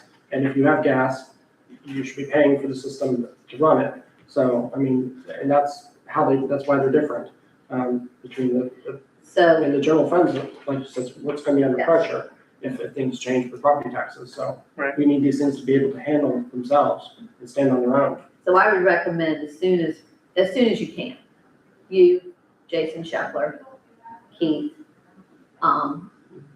Jason, whoever, y'all go out and you start making an inventory and assessment of all of these lift stations, Right. everything that we have, making sure that they have proper generators too. Right. Because if we have a storm, just like we did 2 years ago, when we had those back-to-back storms, I was out there with the guys. They were having to go from lift station to lift station with Taking generators to with a pump them down. generator just to pump them down daily. Yeah. And I was getting phone calls from the residents, can you get over here and get us pumped down? Because they didn't have a generator on. Right. There's And we're Mayor, if I could, this was a question I never got answered, so Okay, after so- the storm. yes. But you said the inventory and the assessment of the lift stations, the question I never got answered was, do we have enough generators? Well, No, they don't have we generators. know, have a no, we portable answered generator. that. They answered that we never had So- enough generators. And we won't, I mean, really. Okay, Yeah. That would be so, an ideal world, Yes. but that's a lot of money. And we're not gonna be able to, I mean, we didn't have any How much have they generators on cost in the any. past before? It's not necessarily in an ideal world. I mean, I think it could be done. What? How much have the generators cost for each one in the past? It depends on the size. It Yeah, really 'cause they're all- depends on the yeah, size of size the of lift the pump station. and- What was and the what's worst case that necessary. y'all- Don't know. No? You have to ask I'll find out. Steve. I'll find out. May. 60,000? I was thinking, how much? I think 50 or 60, didn't we just buy one last year under CDBG or something? What we, I think they're replacing one, but that's for the water Oh, plant. I think that was for the water plant. Yeah, These are yeah. the individual. These Yeah, are, the- these are the smaller, but stations, yeah. I would think. I'm gonna find out. I've got Yes. it listed here. okay, so what I didn't get an answer for was how much are the generators? What I would like to see us do is assess what can we afford in generators to put us in the best position we can be in so that we are not in a crisis mode. I mean, in other words, what's the most feasible, best condition so that we're not hopefully in that bad position? Because other communities I've seen, if your lift stations fail, people's homes I got it. get destroyed. They're flooded and we have to replace them. Well, they can become quite unlivable. Right, Yes. well, and just have to repair it. But the thing, the other thing is when you're doing our wastewater renewal, our wastewater license renewal, don't you have to have a plan as part of that for the emergency? Yes, With Diamond, and, with and, Diamond, and we're actively about 90% So done with that plan. piggyback on that, it should be easy to be able to do Correct. inventory and tell us the ages of those. I believe all that work is actually being completed right now. Sorry if I'm not staring at you. We're not making eye contact. The sun behind you is too bright. Sorry, Okay. Just, all I see is black outline now. it's my halo. Yeah. No, it's not true. It's the That's sun. that's an illusion. Okay, so let's go to other charges, 15,000. You've got on here a new electric security gate. Yes, that was something that you all were approving for us to do this year with the funds that we had in there at 15,000, but that was not approved by yes, the DEP. That was the in-kind project. That was an in-kind project, that was not approved. So I left it in here because it's something that we need to have there at that facility. And we already have the quotes and everything ready to go. And if it's something that we can keep, Did we actually put that into last year's budget? we did the $15,000. 15? Yes, ma'am. Okay, Yes, ma'am. for the I'm- fine, but not necessarily for the new security gate. Not security You're gate. adding on there, that's the new security gate. Yes, ma'am. Where's that 15,000 for the fine? That's last year's budget. Well, yeah, but we're on here. But we're on this year's budget, so we haven't paid it yet, we haven't We done it. We haven't paid it, and that's, I'm getting approval from them right now on 2 in-kind projects that will be paid for this fiscal year. Where's the line item with 15,000? But it's project in lieu of fine, right? Yeah, Right, right. but But isn't that on in here? Should that be in here? it's, I figure it's 2 separate years and 2 separate funds. You have the no, budget for this year on here. Yes, right here. Where is it? it's the So 15,000. you're saying to put 30,000 It's there? another charge. No, No, she's just asking where it was. Oh, okay. it's And that's what I have. 15,000 That's it right there. right But there. you- That's it right there. But you have, okay. He's carrying it forward to 15,000, Well, he's leaving it the same, he's not. leaving it the same. Right. But it's gonna be for 2 different things. Right. Correct. So if we put that in there, are you positive, you're dealing with DEP, are you positive you're gonna get, you've been working on this for how many months, trying to get an approval? It's been a little bit, yes, because we've gone back and forth. It's about 3 months on back and forth on projects, Well, if you but don't get it done, you're this- gonna have to. yeah, this last one though, these last 2 projects I did was right out of their book. I don't see why they wouldn't, and it's projects that we need. And it's But more, can they be funded this year? absolutely. But when I say this year, by September. By September 30th, yes, I can do it, yes. If they give me approval, I'll cut everything loose and get everything done. I'll get you guys to approve it and we'll be rolling. And the We have work, you on tape saying that. that's perfectly fine. And is it gonna be more than 15,000? No, it will not. Okay. It will not.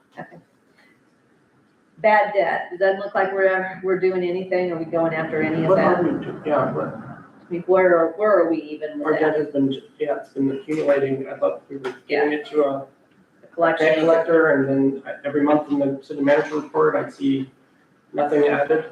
It's just, what's going on with that? Maybe they've got it underwater. Do you have it underwater?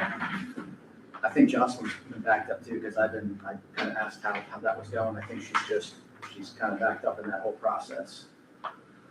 It's just every month that goes by, there's less of a chance we're gonna get. That's not, and quite honestly, I mean, I understand being backed up and I'm not being critical in any way. Mhm. If you haven't paid your debt, and we need to have a policy, you need to have a policy in place. If you haven't paid this collection from us within 6 months, it's an automatic, it goes to the collection agency. You just send that on, it's just a continuous. Right, it should always be going. Every month, you send it on. Whoever has it in that 6-month period. We don't have any in the water either. I don't have anything in the water either for bad debt. Right, well, I mean. So you know what kind of message we're sending? It doesn't matter. Yeah, you can just run off and not pay to Crescent City. So, I've got a note in here. and that's part of your, And Mayor, yes. in prior years, we've spent a lot of time on this issue. Yes. I mean, we've discussed the importance We have. And we've raised customer deposits collecting the bad. multiple times, and we still have And I'm sorry, problems. I don't see what line item it is. It's line item 37. Okay, but it continues to build up. Yes. Mhm. And I agree with you that, wait a minute, so this means this was listed as on the expense side, Yes, line 37. because we haven't written anything. We haven't written anything off, nor have we paid any collection agency, because there's a fee to do so. Oh, yeah. Okay. And so the bad debt, and it doesn't look like when you come in here into revenue, you don't even have anything in here for, For that. past due debt, yeah. Right. So you need to have a line for that too. And unfortunately, this has You got that? happened in the past and has happened in the recent past, when it gets to be 5 years worth and it's $100 and something thousand, that then they come, Jocelyn comes before us and asks us to just Here's, wipe it off the books. here's the thing. I've got an option and met a company, people down in ICMA. You know a guy, go Know ahead. a guy. Yeah, he knows that. He Go knows. ahead, you know a guy. Well, he came in and showed a whole program for us. He's emailed a couple of times. I brought him to Jocelyn. Jocelyn, and I respect her and her position. I go to my people, say, if you like it, I'll back it up. Let's do it. She didn't want to do it. But I will call the guy again and have him come in and present to you all. And if you all direct me to do it, then I can move forward. But they have a service that they go, and it's not a debt collector, but they go and get those funds. And that's how they pay themselves out of that. And the collection amount is pretty significant. Derek, I don't think that that's up to us. That's you as the city manager to say, regardless of whether you like it or not, we need to do something to collect our debt, and this is how we're gonna Okay. do it. Look at that number. I Yeah, mean, every manager's report, it's in there. Okay, It makes me sick sometimes, okay, because, we're sitting here and we're budgeting and we're hemming and hawing over a few $1,000s when Yeah. there's people that owe us, quite a bit. and it all adds up. And I know that it's just a little bit here and there, but if you're an ongoing customer, you pay, even if your water, your gas gets cut off, you pay to have it turn back on. It's the people that are leaving, moving, and leaving people hanging. And, there's gotta be a better way to go after it Okay. somehow. I'll And I don't resume mean the that- conversation. that maybe that came across a little harsh, and commissioners, I don't know if you might disagree with You were me, empowering them. but I don't think that that's something that we need a presentation on figure out how to collect this and get it collected. That's your job. You got it.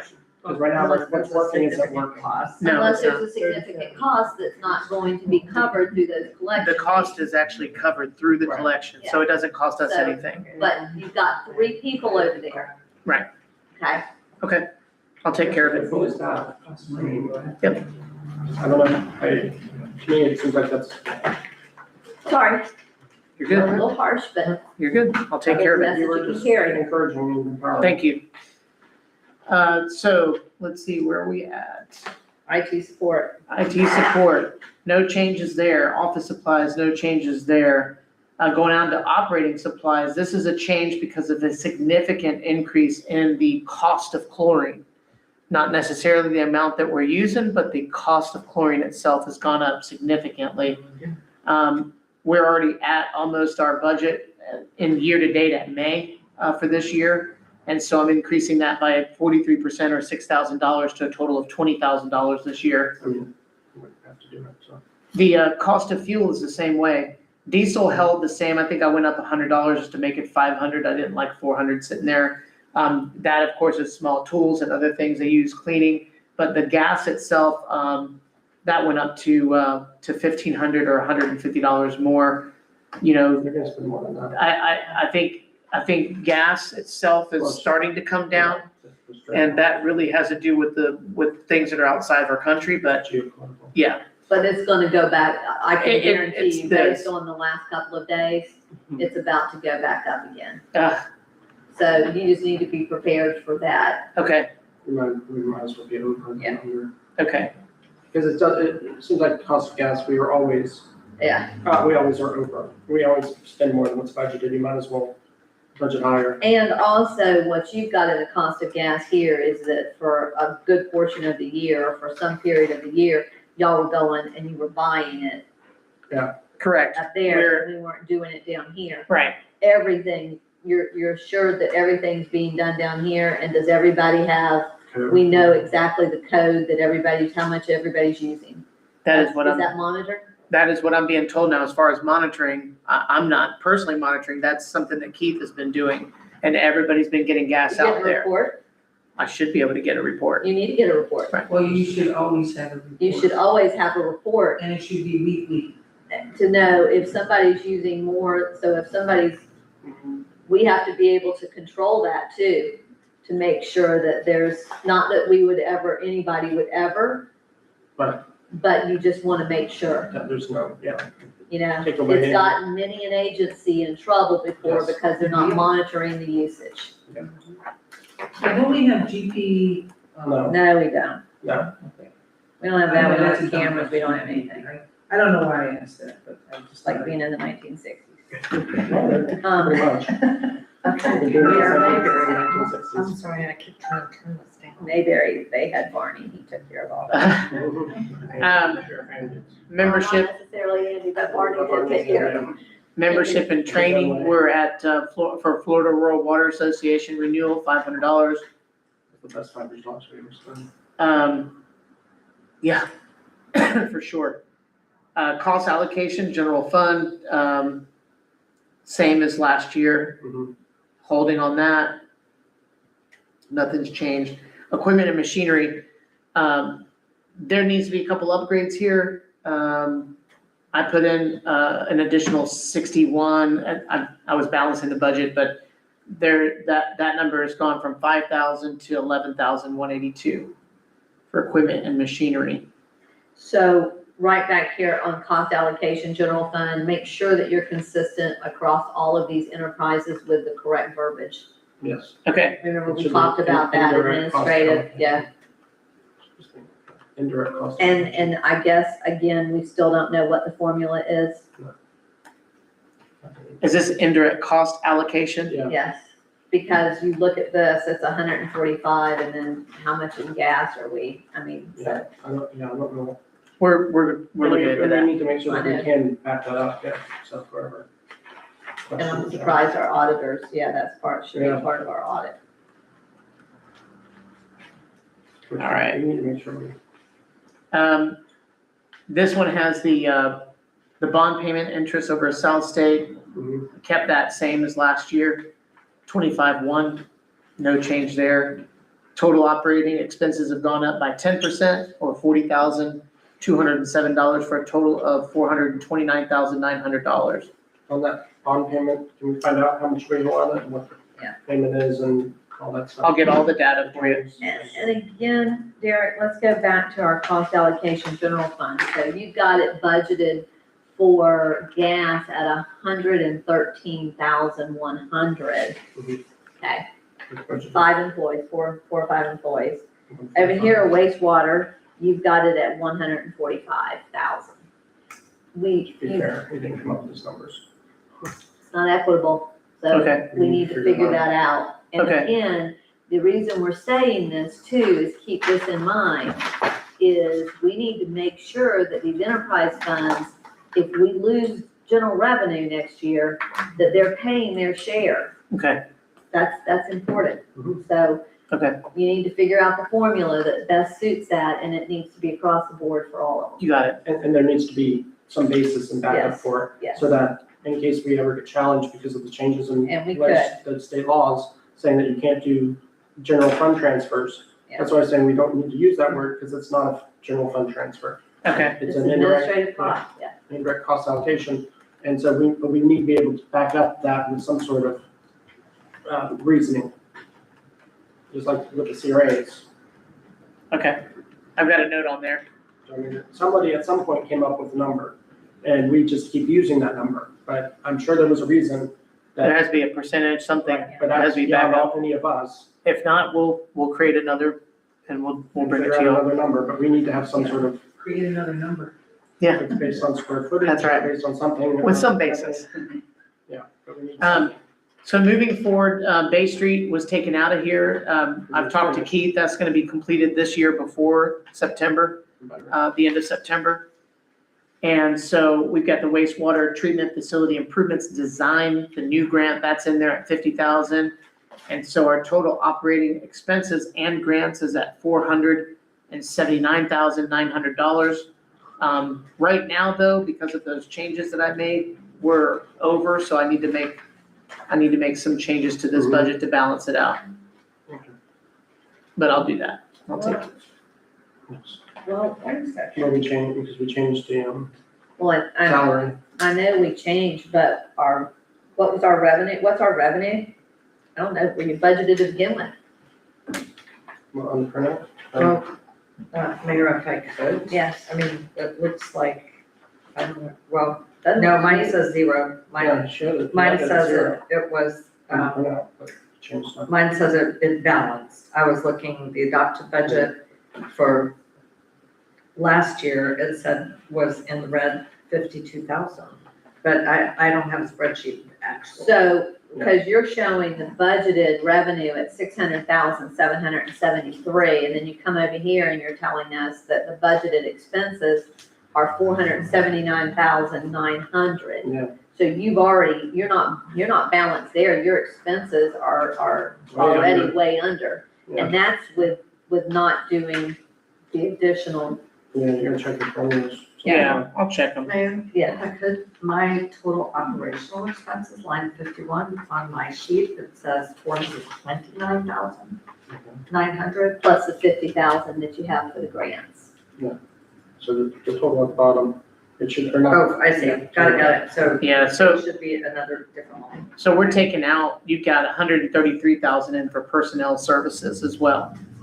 And so that's where the difference is. You've got, Well, but still, your total is 479, your total on revenue is 600. and then add the 133 for the personnel services, that's not included in there. That should be under, See, your total operational expenses and grants, should be all your operational expenses and your grants. So that, it's Are you- not, it is total operational, but in here, that does not include personnel services, you can see on line 25. well, why doesn't it? Oh, Because that's, Okay, so total, okay, Yeah. so it's total personnel. that's all your labor expenditures, so you have to add that, So that I'll means- fix it, That's fine. we That made needs some to be- changes that need to be balanced out. But that 133 is not included in that number. Correct, So that's why it is, Mayor. correct. It doesn't include the personnel part, that one page, where it says personnel expenses, that's not included. That number at the bottom. Yeah, for the 120. Yeah. Yeah, that number, the 4,333 is just your operational expenses. So you've got to add those two numbers. and subtract Together them and subtract it from your total revenue. Why'd you do? That's what they've done on the other pages, we just Yeah. aren't paying attention to it, I guess. Okay, but that, But it's, That So we just shouldn't change be. that and make the add. No, you always do the whole thing. That's part of your, that should be part of your expenses. Okay, we'll take care of it. We'll make it easier that way. Yeah. It says total expenses, like you have total revenue. Yeah. Because it does usually on the other ones. Yeah. So we can take So that's, this one and but we can, it does have and we that, can right? add Yeah, you add in the other one. It's with that in it, Yeah, but but that this one- right here where Right, it it says should, no, it should, that. total operational expenses. and then right, but that those. operational expenses don't include the personnel, that's fine. So it needs to have. But you a need line- the personnel to Right, operate it it. should have it, well, Yeah. yeah, but it should have a line that says total expenses. Like it does have a line that says total revenue at the top. right, Minus. that's how we figure out what their account is. Yes. Yes, I mean, I agree with what you So it said. needs to be- There, needs to be I just did it. Okay, So now it's just, well, you don't need to do that, you need, okay. it's just those two. You need to So, make another line item that just says total expenses, that adds the total operational expenses and grants and the total personnel. okay, I got it. I mean, we just, Do we got all that, folks? no. Okay. Okay, let's move on. If you're done, we're done with that. Let's move on to water.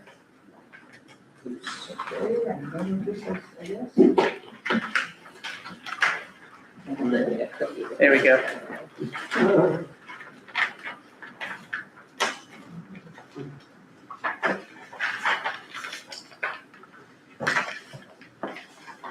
You ready for water? I'm ready for water. Okay, let's do water. 5% increase in water rate, from last year, 465, that takes us to $488,421. Up through May, we've received $340,000. That's an increase of $23,258 from last year's budget. Service charge, we held strong, same, admin fees and 15 per instance for water turn off and on and off. We've taken in this year $8,272. We feel that 10,000 is a good conservative number. Cut-in charge stayed the same. The price varies depending on the meter size, but that has taken in mid-year $1,200. So we're feeling pretty good about that one as well.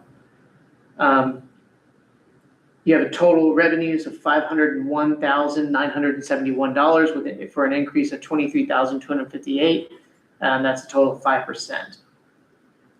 The grant for the water line replacement, that's at zero. We've moved that.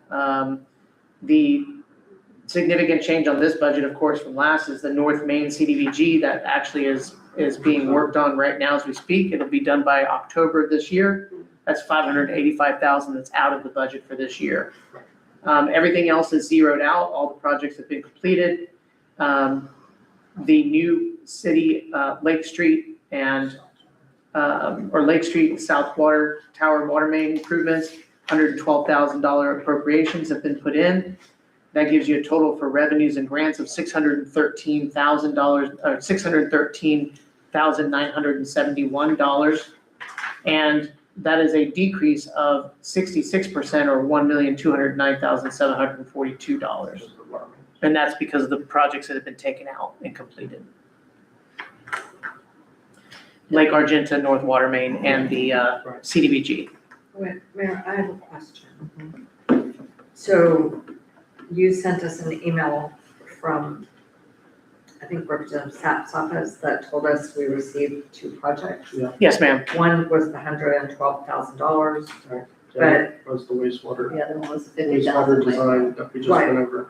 but so what will the $112,000 do for us? Design, it'll be designed Just for the prospect of South Lake Street, or Lake Street and the South Water Tower design. It goes all Correct. the way- Okay, The is water, that, the loop, and then it goes all the way down. okay, but my question is for the city manager, sorry, is that sufficient for design? I'm not an engineer. I would assume that it would be for what they have, and they've already started some of the work. I know it's things that they've already had some things moving around, so for the next phase of their design, I would say yes. That number Okay. came from CPH. Good, that came from them, correct? Okay, so that's what I wanted to know. Yes. the amount appropriated by the legislature matches something defined that we gave them. Yes. It's what we gave them, our Of course. top two projects, they Right. did not get funded. No, they did Cherry not. Street didn't, and that's something I meant to bring up when we were talking about wastewater, because that's gonna be, we haven't put, we need to figure out where we are on that, because Which one? Cherry Cherry Street, Street? Yes, ma'am. That's something y'all received an email on that we're gonna be talking about on Thursday. Do we know what our balance is in repair and replace? Because that can be used to extend the system. yeah, Doesn't that's, have to be replacing an existing. And I believe the total project cost was a little under 400,000, like 380. The final quote. we had talked to them about, initially, we talked to them about doing a split with us on that, Right. but, If we were to pay it ourselves and go about doing that ourselves, there may be some negotiation there for a 50% share. I'm not sure where they're at, but I know they want to get building on it. They would have to pay well more than that for each of the homes for septic. So that may be still a negotiating point if we have those funds in there, because half is going to put you around 180 to a 190, somewhere around there.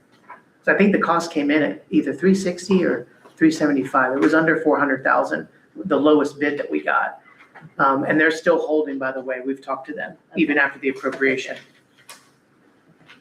So moving on this, I'm sorry. I'm sorry, if we go back in here, so it looks to me, and I don't know what's going on with our water sales, but it looks to me if we're at 340 so far for the year in May, that's 5 months into the year, we're averaging about $68,000. Yeah, that's looking at about 612. No, that's more than 5 months. You gotta remember October, November. Oh, that's true, that's 8 true, months, okay, which is like so 4 we months. have 4 months left. Yeah. I did it based on that, but it Yeah. looks like we might be coming in over, a little over A little that. over, I Yeah. believe so. And I did with we're 4 months left, And we're still just kind of be conservative okay. on this. If we come over, it'd be wonderful. That's what I was gonna say, hopefully we'll go over for this year. So then moving on, going down to personnel services. Steve's gone through again on this one. I'm gonna go back up. I'm gonna add, just like we did on the other, instead of having a decrease, because of the change in salaries, we're just gonna keep it where it was and go 5% up. So I'll make that note, Keith, or Steve, and then you can just kind of roll through and do all the rest.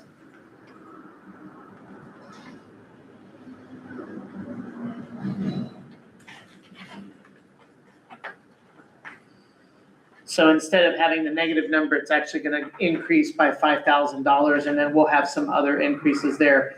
Now, the big item here is the next item on line item 24, which is overtime. Yeah. This year, we went significantly over. It wasn't planned and it wasn't on purpose, but there was an issue with our contractor when it came to the water plant. And when we were getting that all cleaned and painted, Jason had to go down there for a few months and manually operate the plant. It wasn't foreseen, but it had to be done. So night or something. He worked through the night. He worked on the weekends. It was insane. He kept I don't think it's said enough, and I need to, and I know Keith has, but just praise him for the work that he did. He got paid for it, but no, 2 o'clock in the morning, he's over there. He was down there. He was down there. So we went over, not that we're gonna have that again this year, but I think it's important for us to make sure that we have dollars involved in there. I balanced it out here with $15,000 in the budget for this year, which is a $10,000 increase from last year for unforeseen items. No other change. Christmas, pay, all the other stuff is really just associated with the change in the pay that Steve's gonna go back through there for the FICA, Medicare and all that and get that adjusted. Moving on to the operational expenses, a $3,000 increase in the budget. Last year we had $7,000 in for other professional services. This is for our water testing services. We had overages taking place from extra testing with the schools that we're in, but, and that's really us taking the test to the county or to the place that we get the testing done. It's just extra work that we did because of that work, but I'd like to increase that $3,000 to cover testing for next year as we continue to grow and have other businesses coming in and doing testing. It would be nice to make sure we have the budget set for it. Commissioner, do you Yeah, have? if I could, also, I know we have our regular water report, but, one thing that concerns me is just that we're on top of this because earlier this spring, we got a letter that said we had the treatment chemicals were over the levels they should be for a quarter. Wasn't that this year? That letter went out this year, but it wasn't that they were over. What happened was we were 7 days late on turning the test in. All the numbers came in at the level that they needed to be in. Nothing has ever been fouled on any of the water tests. But as part of the, Wait a minute, okay, well, be that as it may, when I read that letter, that is exactly what it sounds like. So, number one, so we had to send the letter because the test wasn't timely, is that right? Correct. And So hang on. Regardless, there's some very unpleasant information in there about that it's not good to be exposed to these chemicals, for the long term. So I guess one, I'd be interested in us evaluating, does Jason or whoever have the time to do this? Because obviously if he's spending overtime somewhere else or whatever, if there are other demands, I think we need to make sure our tests are timely. And the other thing is related to what the mayor was saying about education and Commissioner Lori was saying about, telling our story. I think in the water department, we really need to do a good job of telling our story. I'm not necessarily saying this should fall on water department personnel, but there's always rumors circulating about city water. And right now, actually, I got phone calls yesterday. right, but this is a very important part. It's not something that people understand, and actually, city water should be a selling point for us if we tell our story. And there's a story to tell because most people around here who don't have city water have well water, right? Most people who have well water don't do the level of testing that city water does.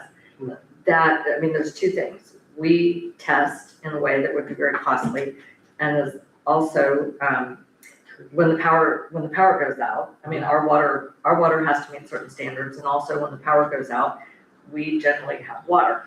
That is a great selling point for people to move into the city, and I can't go on Facebook and correct people or say this. I can't do it because I can't pay $500 or $600 a month to archive whatever I post, but it's a selling point for the city. So to the rest of the commission, I say I was gonna put this down when we got to the other part of the budget. It really should be a selling point for the city, and when people say, oh, just, dig your own well, move outside the city, dig your own well, it's the same water. It's just not tested. Well, it's not treated. And it's not treated. Exactly. It's not treated. I It's not understand that part. treated nor is it tested. That's why Exactly. people that, especially in this area, Right. especially if they're close to agriculture, I understand and that. they drink out my parents, they know how much money they go through just in bottled Is it water. So Yes. I understand this, but I guess what I'm saying is if we're gonna be educating the public, that's an easy education. And it should bring it home, how beneficial it is to actually live here and have treated, tested water. Yeah, so there you go. And I'm glad to know that there wasn't an overage, but No. the other thing is, we really need to be careful about the letters we send out because, you need to make sure that they hit people with the message that we want them to get. If I may on that. So Sure.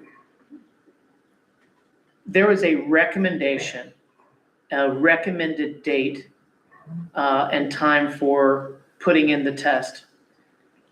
Jason, because it was recommended and not required, took a couple extra days. We didn't even know about it being an issue until they sent the letter. we were actually given the letter and provided the letter by the DEP. DEP to put out. We had nothing to do with that particular letter. We were required to send that letter out as notification. Right. What that letter stated was that these items are what any municipality tests for, and if you're over these items for a long period of time, it's unhealthy. Our test came back perfectly fine. I just want to put that out there because we brought it up. Our test came back perfectly fine. The letter that we had to put out was provided and required for us to send out, which we did in a timely manner to be in compliance with the state. The test that we put in came back perfectly fine. So everything is kosher with that. Okay, Um, but this is exactly my point. I understand about letters that we are required to put out. DP tells us we have to send that letter out. Sure, we have to send that letter out, but we're not prohibited from shorter, more clear communication. We can Well, you have tell our to send story. out. Are you that- saying an that- extra- I understand. an You have extra to do an letter? extra, you Yes, have to do that. That's what I'm saying, Yeah. but it was, Okay, no offense to DEP, it's not a very reassuring or helpful letter. It's legally required, right. but anyway, we can. this We is- also, just to let y'all know, we also received a letter from the DEP Right. saying that they didn't disagree with what Jason assumed the requirement or the recommendation was, and that they were now going to change their language to requirement versus recommended. Right. Because that was very confusing for Yeah, well, us. and DEP has been confused before, but anyway, I didn't mean to get into. Sorry. weeds All right. like this. We can address So- that at a different time, but Moving the story. Moving Story forward. Telephone, postage, all of the items, going down, rental leases, auto, property insurance, they're all staying the same. Building repair. Building repair is the one that I've added some money to that because we need a little extra cash in there to cover any expenditures. The facilities are getting older, whether it's, painting or other items that need to be done. I wanted to have some funds in there. We had $0 in there last year, and it looks like we had $1,200 in 2025 amended budget, so I wanted to add that back. Vehicle repair and maintenance is $2,000. We've had that last year. We've only expended $620, but Jason's truck is getting older. That is one truck, and so that's why that's there. Equipment repair and maintenance. This is quarterly. This is water plant south tower inspections, annual inspection of Walnut Street, water tank. It includes miscellaneous repair items. I put a note on here, need to increase based on billing this last year and aligning closer to the 2025 original amended budget. And so I tried to increase that. I put in 21%, $6,275 more than last year's budget of $30,000. We have a total of $36,275. Other than that, all the fire hydrant repair, that was ARPA, that's been done, although, It still needs to be in. we're working on getting a number, I believe it's 4 of them that need to be completed, so this may change. We do have that money in there for that, so I may add that in here back, but I'll have Okay, if to. it comes in here, remember, you've got to put it on the front end too. Yes, correct, on the revenue side. Yes, ma'am. Other than that, no changes except for operating supplies. Again, this is the cost of chlorine. They've gone up significantly. You can see how much we've spent so far this year. The water side, $45,000 as of May. I think we probably will tip into the 60,000 range, but I'm asking for 60,000 this year. It's a 10,000 increase from the budget of last year. So we pump the water out of the ground and we chlorinate it. And then we take the wastewater, we treat it, the effluent, and then we chlorinate it and dump it in the ribs, right? It's a smaller amount of chlorine, but yes, Okay. it gets chlorinated as well. Clarifying. Yeah. Seems a lot chlorine. Different levels for different Can't outcomes. ever have enough chlorine. I don't know. I was a swimmer in high school. I got plenty of chlorine. Your hair will turn green. Gas, of course. They won't have fingerprints, that's not bad. Gas, of course, increase there a little bit on that. We've used a significant amount this year. I'm asking Keith to go back to take a look at that. I've made a note with him because we budgeted 3,300 and we've doubled that this year. So, Where are you? I didn't hear you. The motorcycle's outside. but just gasoline, I'm having Keith take a look at that. And we've doubled that number from the budget last year. I added 1,700 to this budget. We'll hopefully level that off next year. But a lot of that had to do with our increase of testing because Jason's driving those tests to the facilities to get tested, and we had an ample amount of more testing done because of the high school and the elementary school. Can we find a closer testing spot? I wish. Where is it? I believe there's one in Palaca and there's one, I think there's Ocala. he goes to I Ocala. was gonna say. Yeah, it's a little Ocala, further, so, somewhere over in Marion, I thought. yeah. But the gas also, keep in mind, we had a big gas fight this year, Yes, and they were getting it from the for the pump. pump. Yeah. And so again, I think being conservative, $5,000, we should be able to cover next year if we tighten that up. 400, no change to the diesel. Membership and training, no change. That's for Rural Water Association, Florida Rural Water Association, say that 5,000 times fast.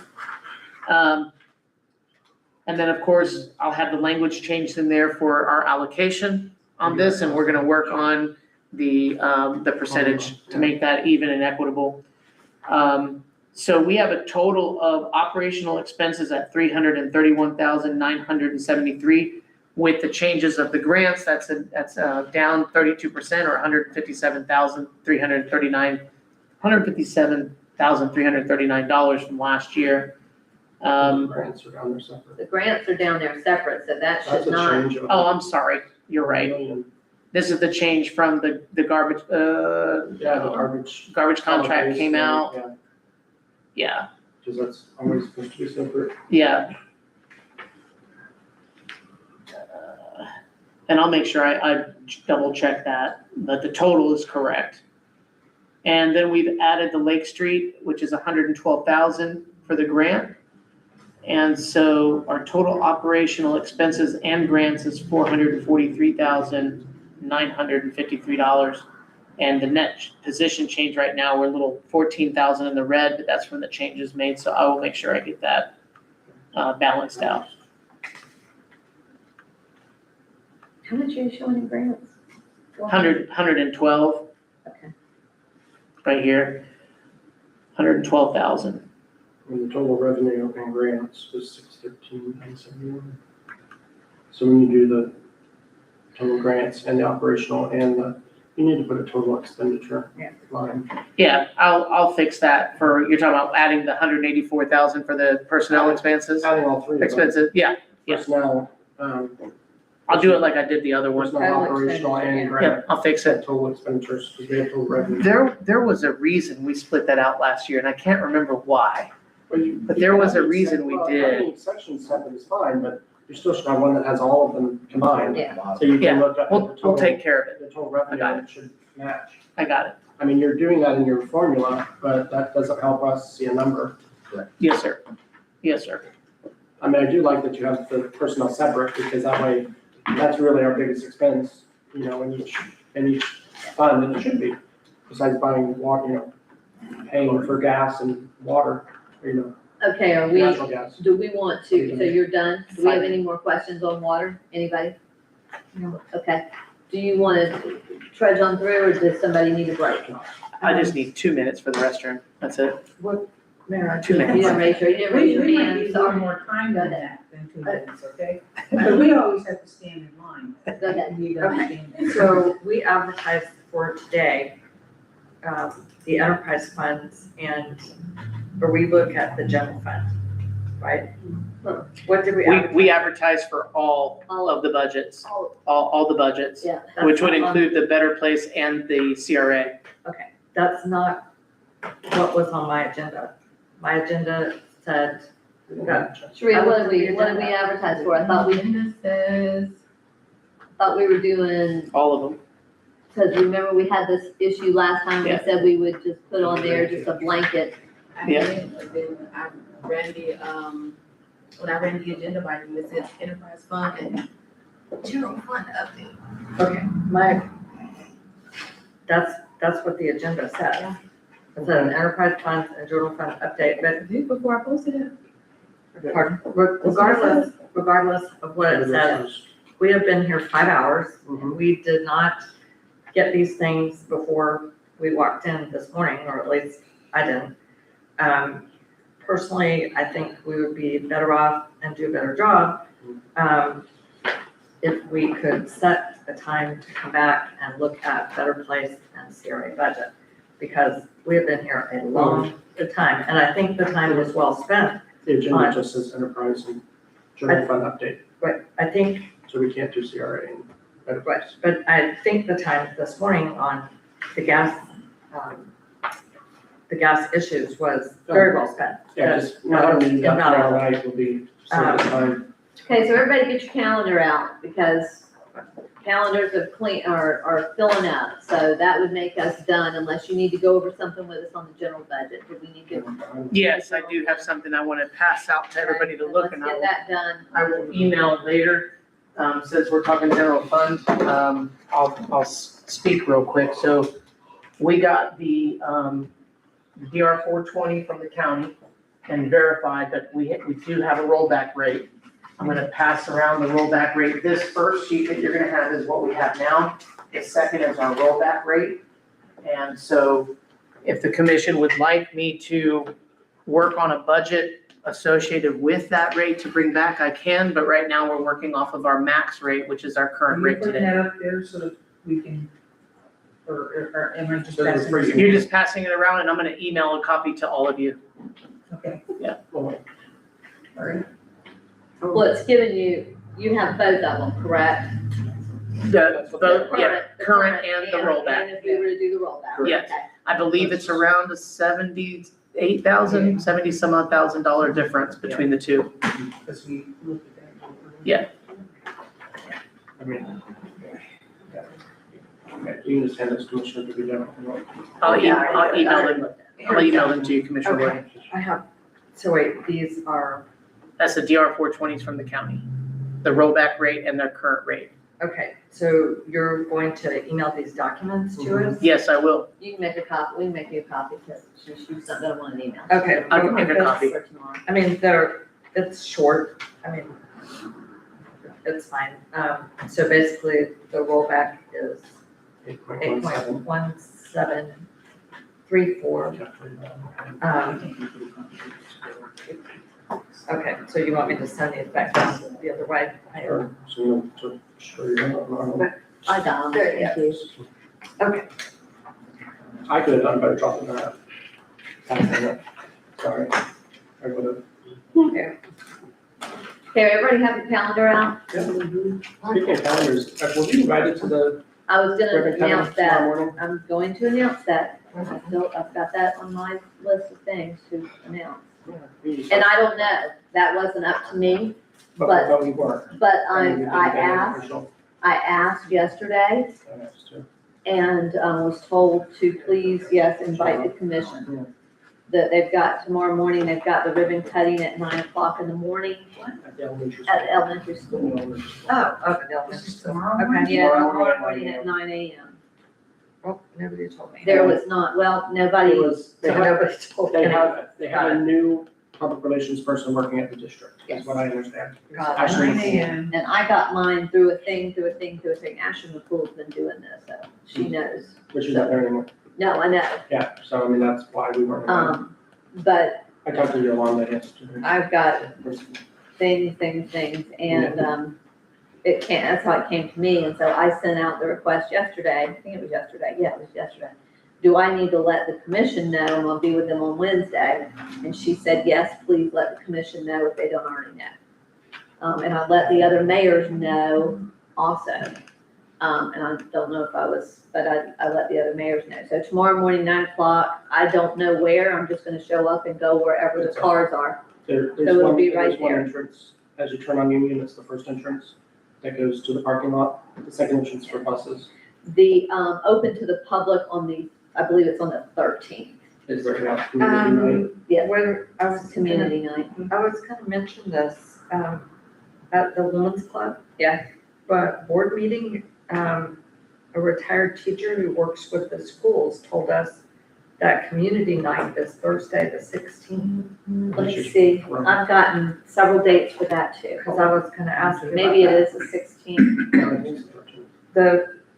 She said there was an earlier night that was for personnel. And that might be the 13th. That might be the 13th. I was told originally that tomorrow night was gonna be their night, and then they retracted that. The 16th is for family night. So the 16th is gonna be for an open to the public. Because I was gonna say, if you have a different date, I would get back to No, the the Women's 16th, Club. but I think the 13th is the one for Okay. the private. 16th, and does it start at 5? 5. Okay.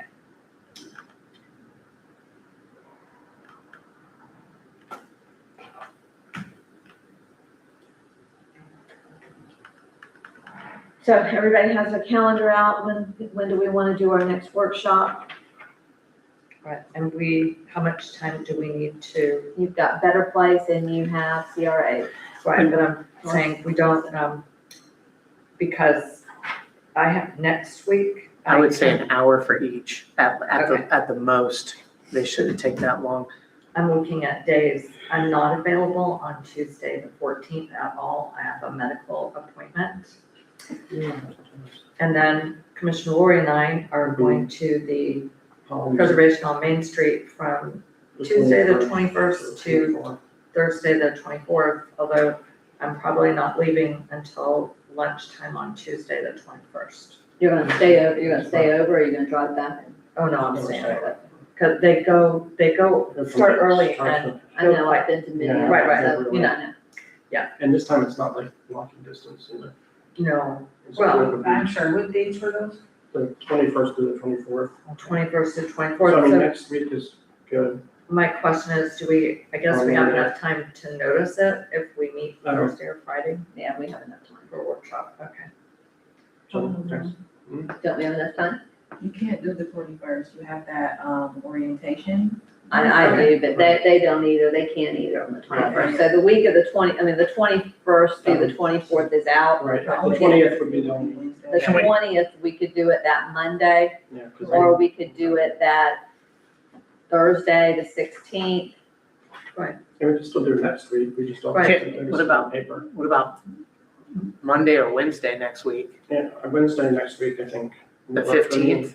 The 15th. 15th. Right, I can do Wednesday the 15th. I can't do Wednesday. Can anybody do the 22nd? No, No. we won't be out of town. No. We'll be gone. 21st to the- So will some of the staff, I believe, so Monday the 13th, is that out? Thursday, the 16th doesn't work. The morning of the It 14th? doesn't work for you, Commissioner? No, Moore? I'm sorry, the 20th. No, we're talking about. The 16th, what does the 16th look like? Well, that's fine with me. Okay.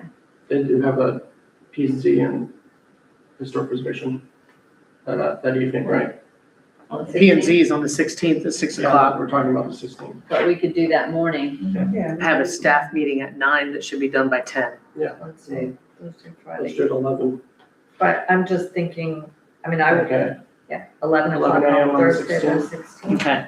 Okay. Linda, you okay with that? No lunch, we're gonna work right through it, so we can get it done, okay?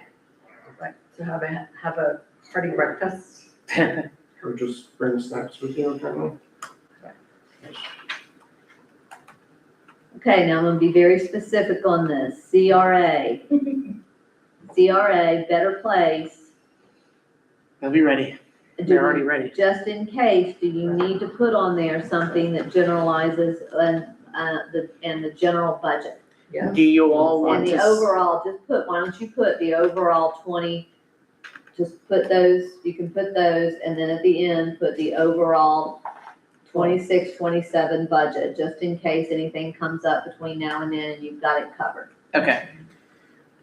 Just put overall budget. Does the commission wish for me to run the numbers up, looking at an alternative general Yes. at the with rollback rate. with a rollback rate? Yes, I can do it. It doesn't, we can do it. I mean, Mayor, But that's up to the group. I recommend that, and I didn't bring the legislation today. I think it was House Bill 1329 that passed and is signed into law. As for next year, goes effective January 1st, so it'll be for next year's budget. Cities and counties will be required to do a 10% cut exercise. So to me, may as well get started on that. My The first commission in I'm not saying. years and do it. years and years, it will have done a rollback rolled back 3 times. That would be the third rollback. But I'm just saying, So for those out there that, are critical of that, just so they know that this commission will have done a rollback. If that's the case, if y'all decide we need to do a rollback, then that would be a third rollback. I'm gonna tell you, we're gonna get a rollback pretty quick. Yeah. And it's called November, it's Right. November, when it's voted on, that there's gonna be no property taxes, we're gonna get a real big rollback. wait a minute, it's homestead only. Believe me, it's a real big rollback. But, I know. however, but keep in mind Right. that that's also for commercial, that they right now have a 10%, it'll be a 5% increase. Right, I know, their increase is lower, but they are not absolved from. The They're not, financial however, impact, their valuation will. It's, the financial impact on year one, if it's passed, is double what this rollback is. Yes. It's double. Yeah. The second year, it's almost triple. Right. To remember that. So I personally, looking at it, you have the max and then you have a rollback. You don't necessarily have to go all the way to the rollback. Maybe if you decide as a group, maybe you go in somewhere in between where numbers were original. I don't know. I don't know. all I know is Putnam County's a county, Yes, okay, it's gonna lose $17 million. Yes. So just keep it all in mind Yeah. there. It's gonna have to be made up somewhere. So whether it's in property taxes, it's gonna have to be made up somewhere here in Putnam County. I- Because if you go down now and then you're gonna have to go back up. That's what And that might be a real big I said that at problem. the last meeting, and that's a concern of mine, that It's a we very do that. tough And issue. how is that gonna look? So you've gotta look at your optics, because if we do that, and the next year we have to go up because we're not able to meet those services that Right. are required for us to meet, because going into this year, we decided, it's just something for everybody to think about. I understand y'all wanting to do that and to show that, but I also think that we've, I'm all one for saving money, don't get me wrong, but I like services. And maybe to save money, maybe the state should have thought about getting their act together on insurance, home insurance, or some of those other, Insurance in general.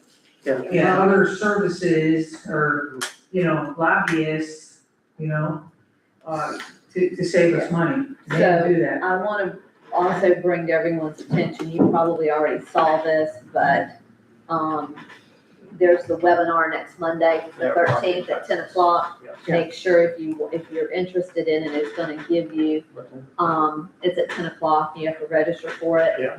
Through the Florida League, and it's gonna give you their, overview, and we have to be very careful, everyone, I'm gonna About- caution everyone about advocating. We've gotta be very, very careful that we're not, we are educating, we don't advocate.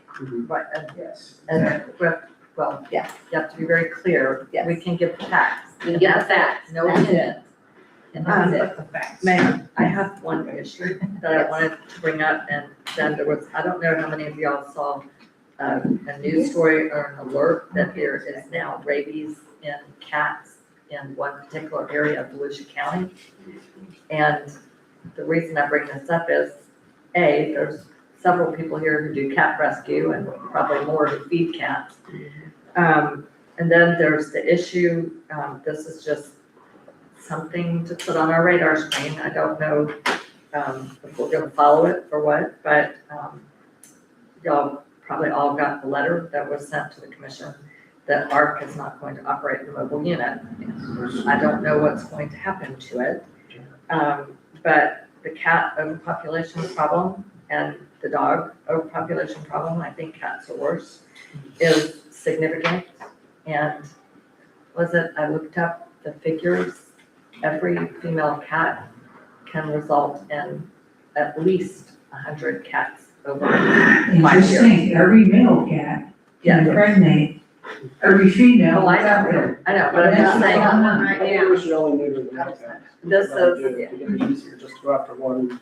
The problem is with ARC is that they still were not going after any of the feral, they Yeah, they still were. are not treating I know feral that, cats. but that's the whole, We, That doesn't budget. we donated $5,000. And so did the other For- municipalities. Right, and the county, gave more. More 20, tax money. right, the public entities gave tax money for this mobile unit, so my hope is that it will wind up with, I know the letter said Mark is trying to get it placed with an entity. I certainly hope it is an entity that will either be in or serve Putnam County. Just a huge concern. So anyway, but just please remember if you are assisting cats, that there is rabies and pollution. Well, I for one, I rescue cats, I take cats, right now I'm working on the boys, okay, if I can help it. I got a little boy in mind. Do you really? Yeah, well, I'm working on the boys primarily, because those are the ones I see here most often. But I'm just saying, be careful, be on the lookout, Yeah. because if it's in Volusia, you know, hopefully it will not reach Putnam County, but just We're in be Volusia. careful. We're in Volusia. Well, it's Volusia's a east, very big county. I know, but they identified a specific area in East Volusia. Okay. But I'm just saying, just be aware of that. All of our girls are fixed in our area, except for we do have a little boy right now who's We're talking about cats, right? trying, yeah, I just want who's to- trying, anybody watching this he's to trying know. to make, he's trying to find one that might not be. That's right, but they're wandering right now. They're wandering Boys. right now. All the Yeah. boys are wandering. And we've got Cats. a lot Cats. of, and we have a lot of baby peacocks right now. Yes, you do. I saw Cats. one yesterday morning got with cats. 5 little ones. We even have baby turkeys right now. Yeah, you got babies. And turkey turkey cats. cats are going to. Turkey cats. No, they're not Peacock messing cats. with the peacocks. They're not, Yeah. good. What were you gonna say something? I need the, performance review from Commissioner Moore, we have everybody else. Okay. Okay. Okay. Just about two, so it's fine. And then, Mayor, tomorrow it's on the agenda that we are going to, set the dates. I think the city manager is gonna have for us the dates that we have to set for the official The official adoption hearing, yeah. meeting. Did you find out the county and the? County's the only thing I'm waiting on. I've got the school. I haven't gotten the counties. They're I'll not read, created yeah, yet? I don't think so. And they will, so that's why we just have to make sure. So I'll, as soon as we get done here, I'll do that. Okay. And remember tomorrow afternoon, 4:30-ish to 6, you know, just for meeting, for anybody that wants to have some personal time with him. After that, when, if we can, I'd ask that we, just because we don't know what kind of crowd we're gonna have, that before public comment, before any of that, that we just move that presentation right to the very beginning of the agenda. So I'll ask that at the beginning of the meeting tomorrow. I just want to give you all a heads up, so it's something for you to think about for tomorrow. Yeah, I don't know if I'll be here right up to 4:30, no, that's okay. No, I wouldn't. I mean, you know, whenever. I just wanted to give people enough time that, you know, probably 4:30 is even a little early, but you never know how many, you know, who's gonna show up, so. But you're saying logistically speaking, we're going to To do propose them the meeting immediately. with that, and then it will be, Why don't you turn off the projector so we don't see under it? Sorry, just checking. It's fine, no, you're making good use of your time. I'm working. Sorry. Okay, adjourn do this? we have anything else? If there's nothing else, this workshop is adjourned. Thank you all very much. Productive day. Yes. So I'm assuming you're going to be at the meeting tomorrow? Yes, I don't know if I can make it at 9 because it's early. to get up and then go back. Can you turn off the microphones? Somebody? Commissioner Burton, Commissioner, can you hit the Fill the mic.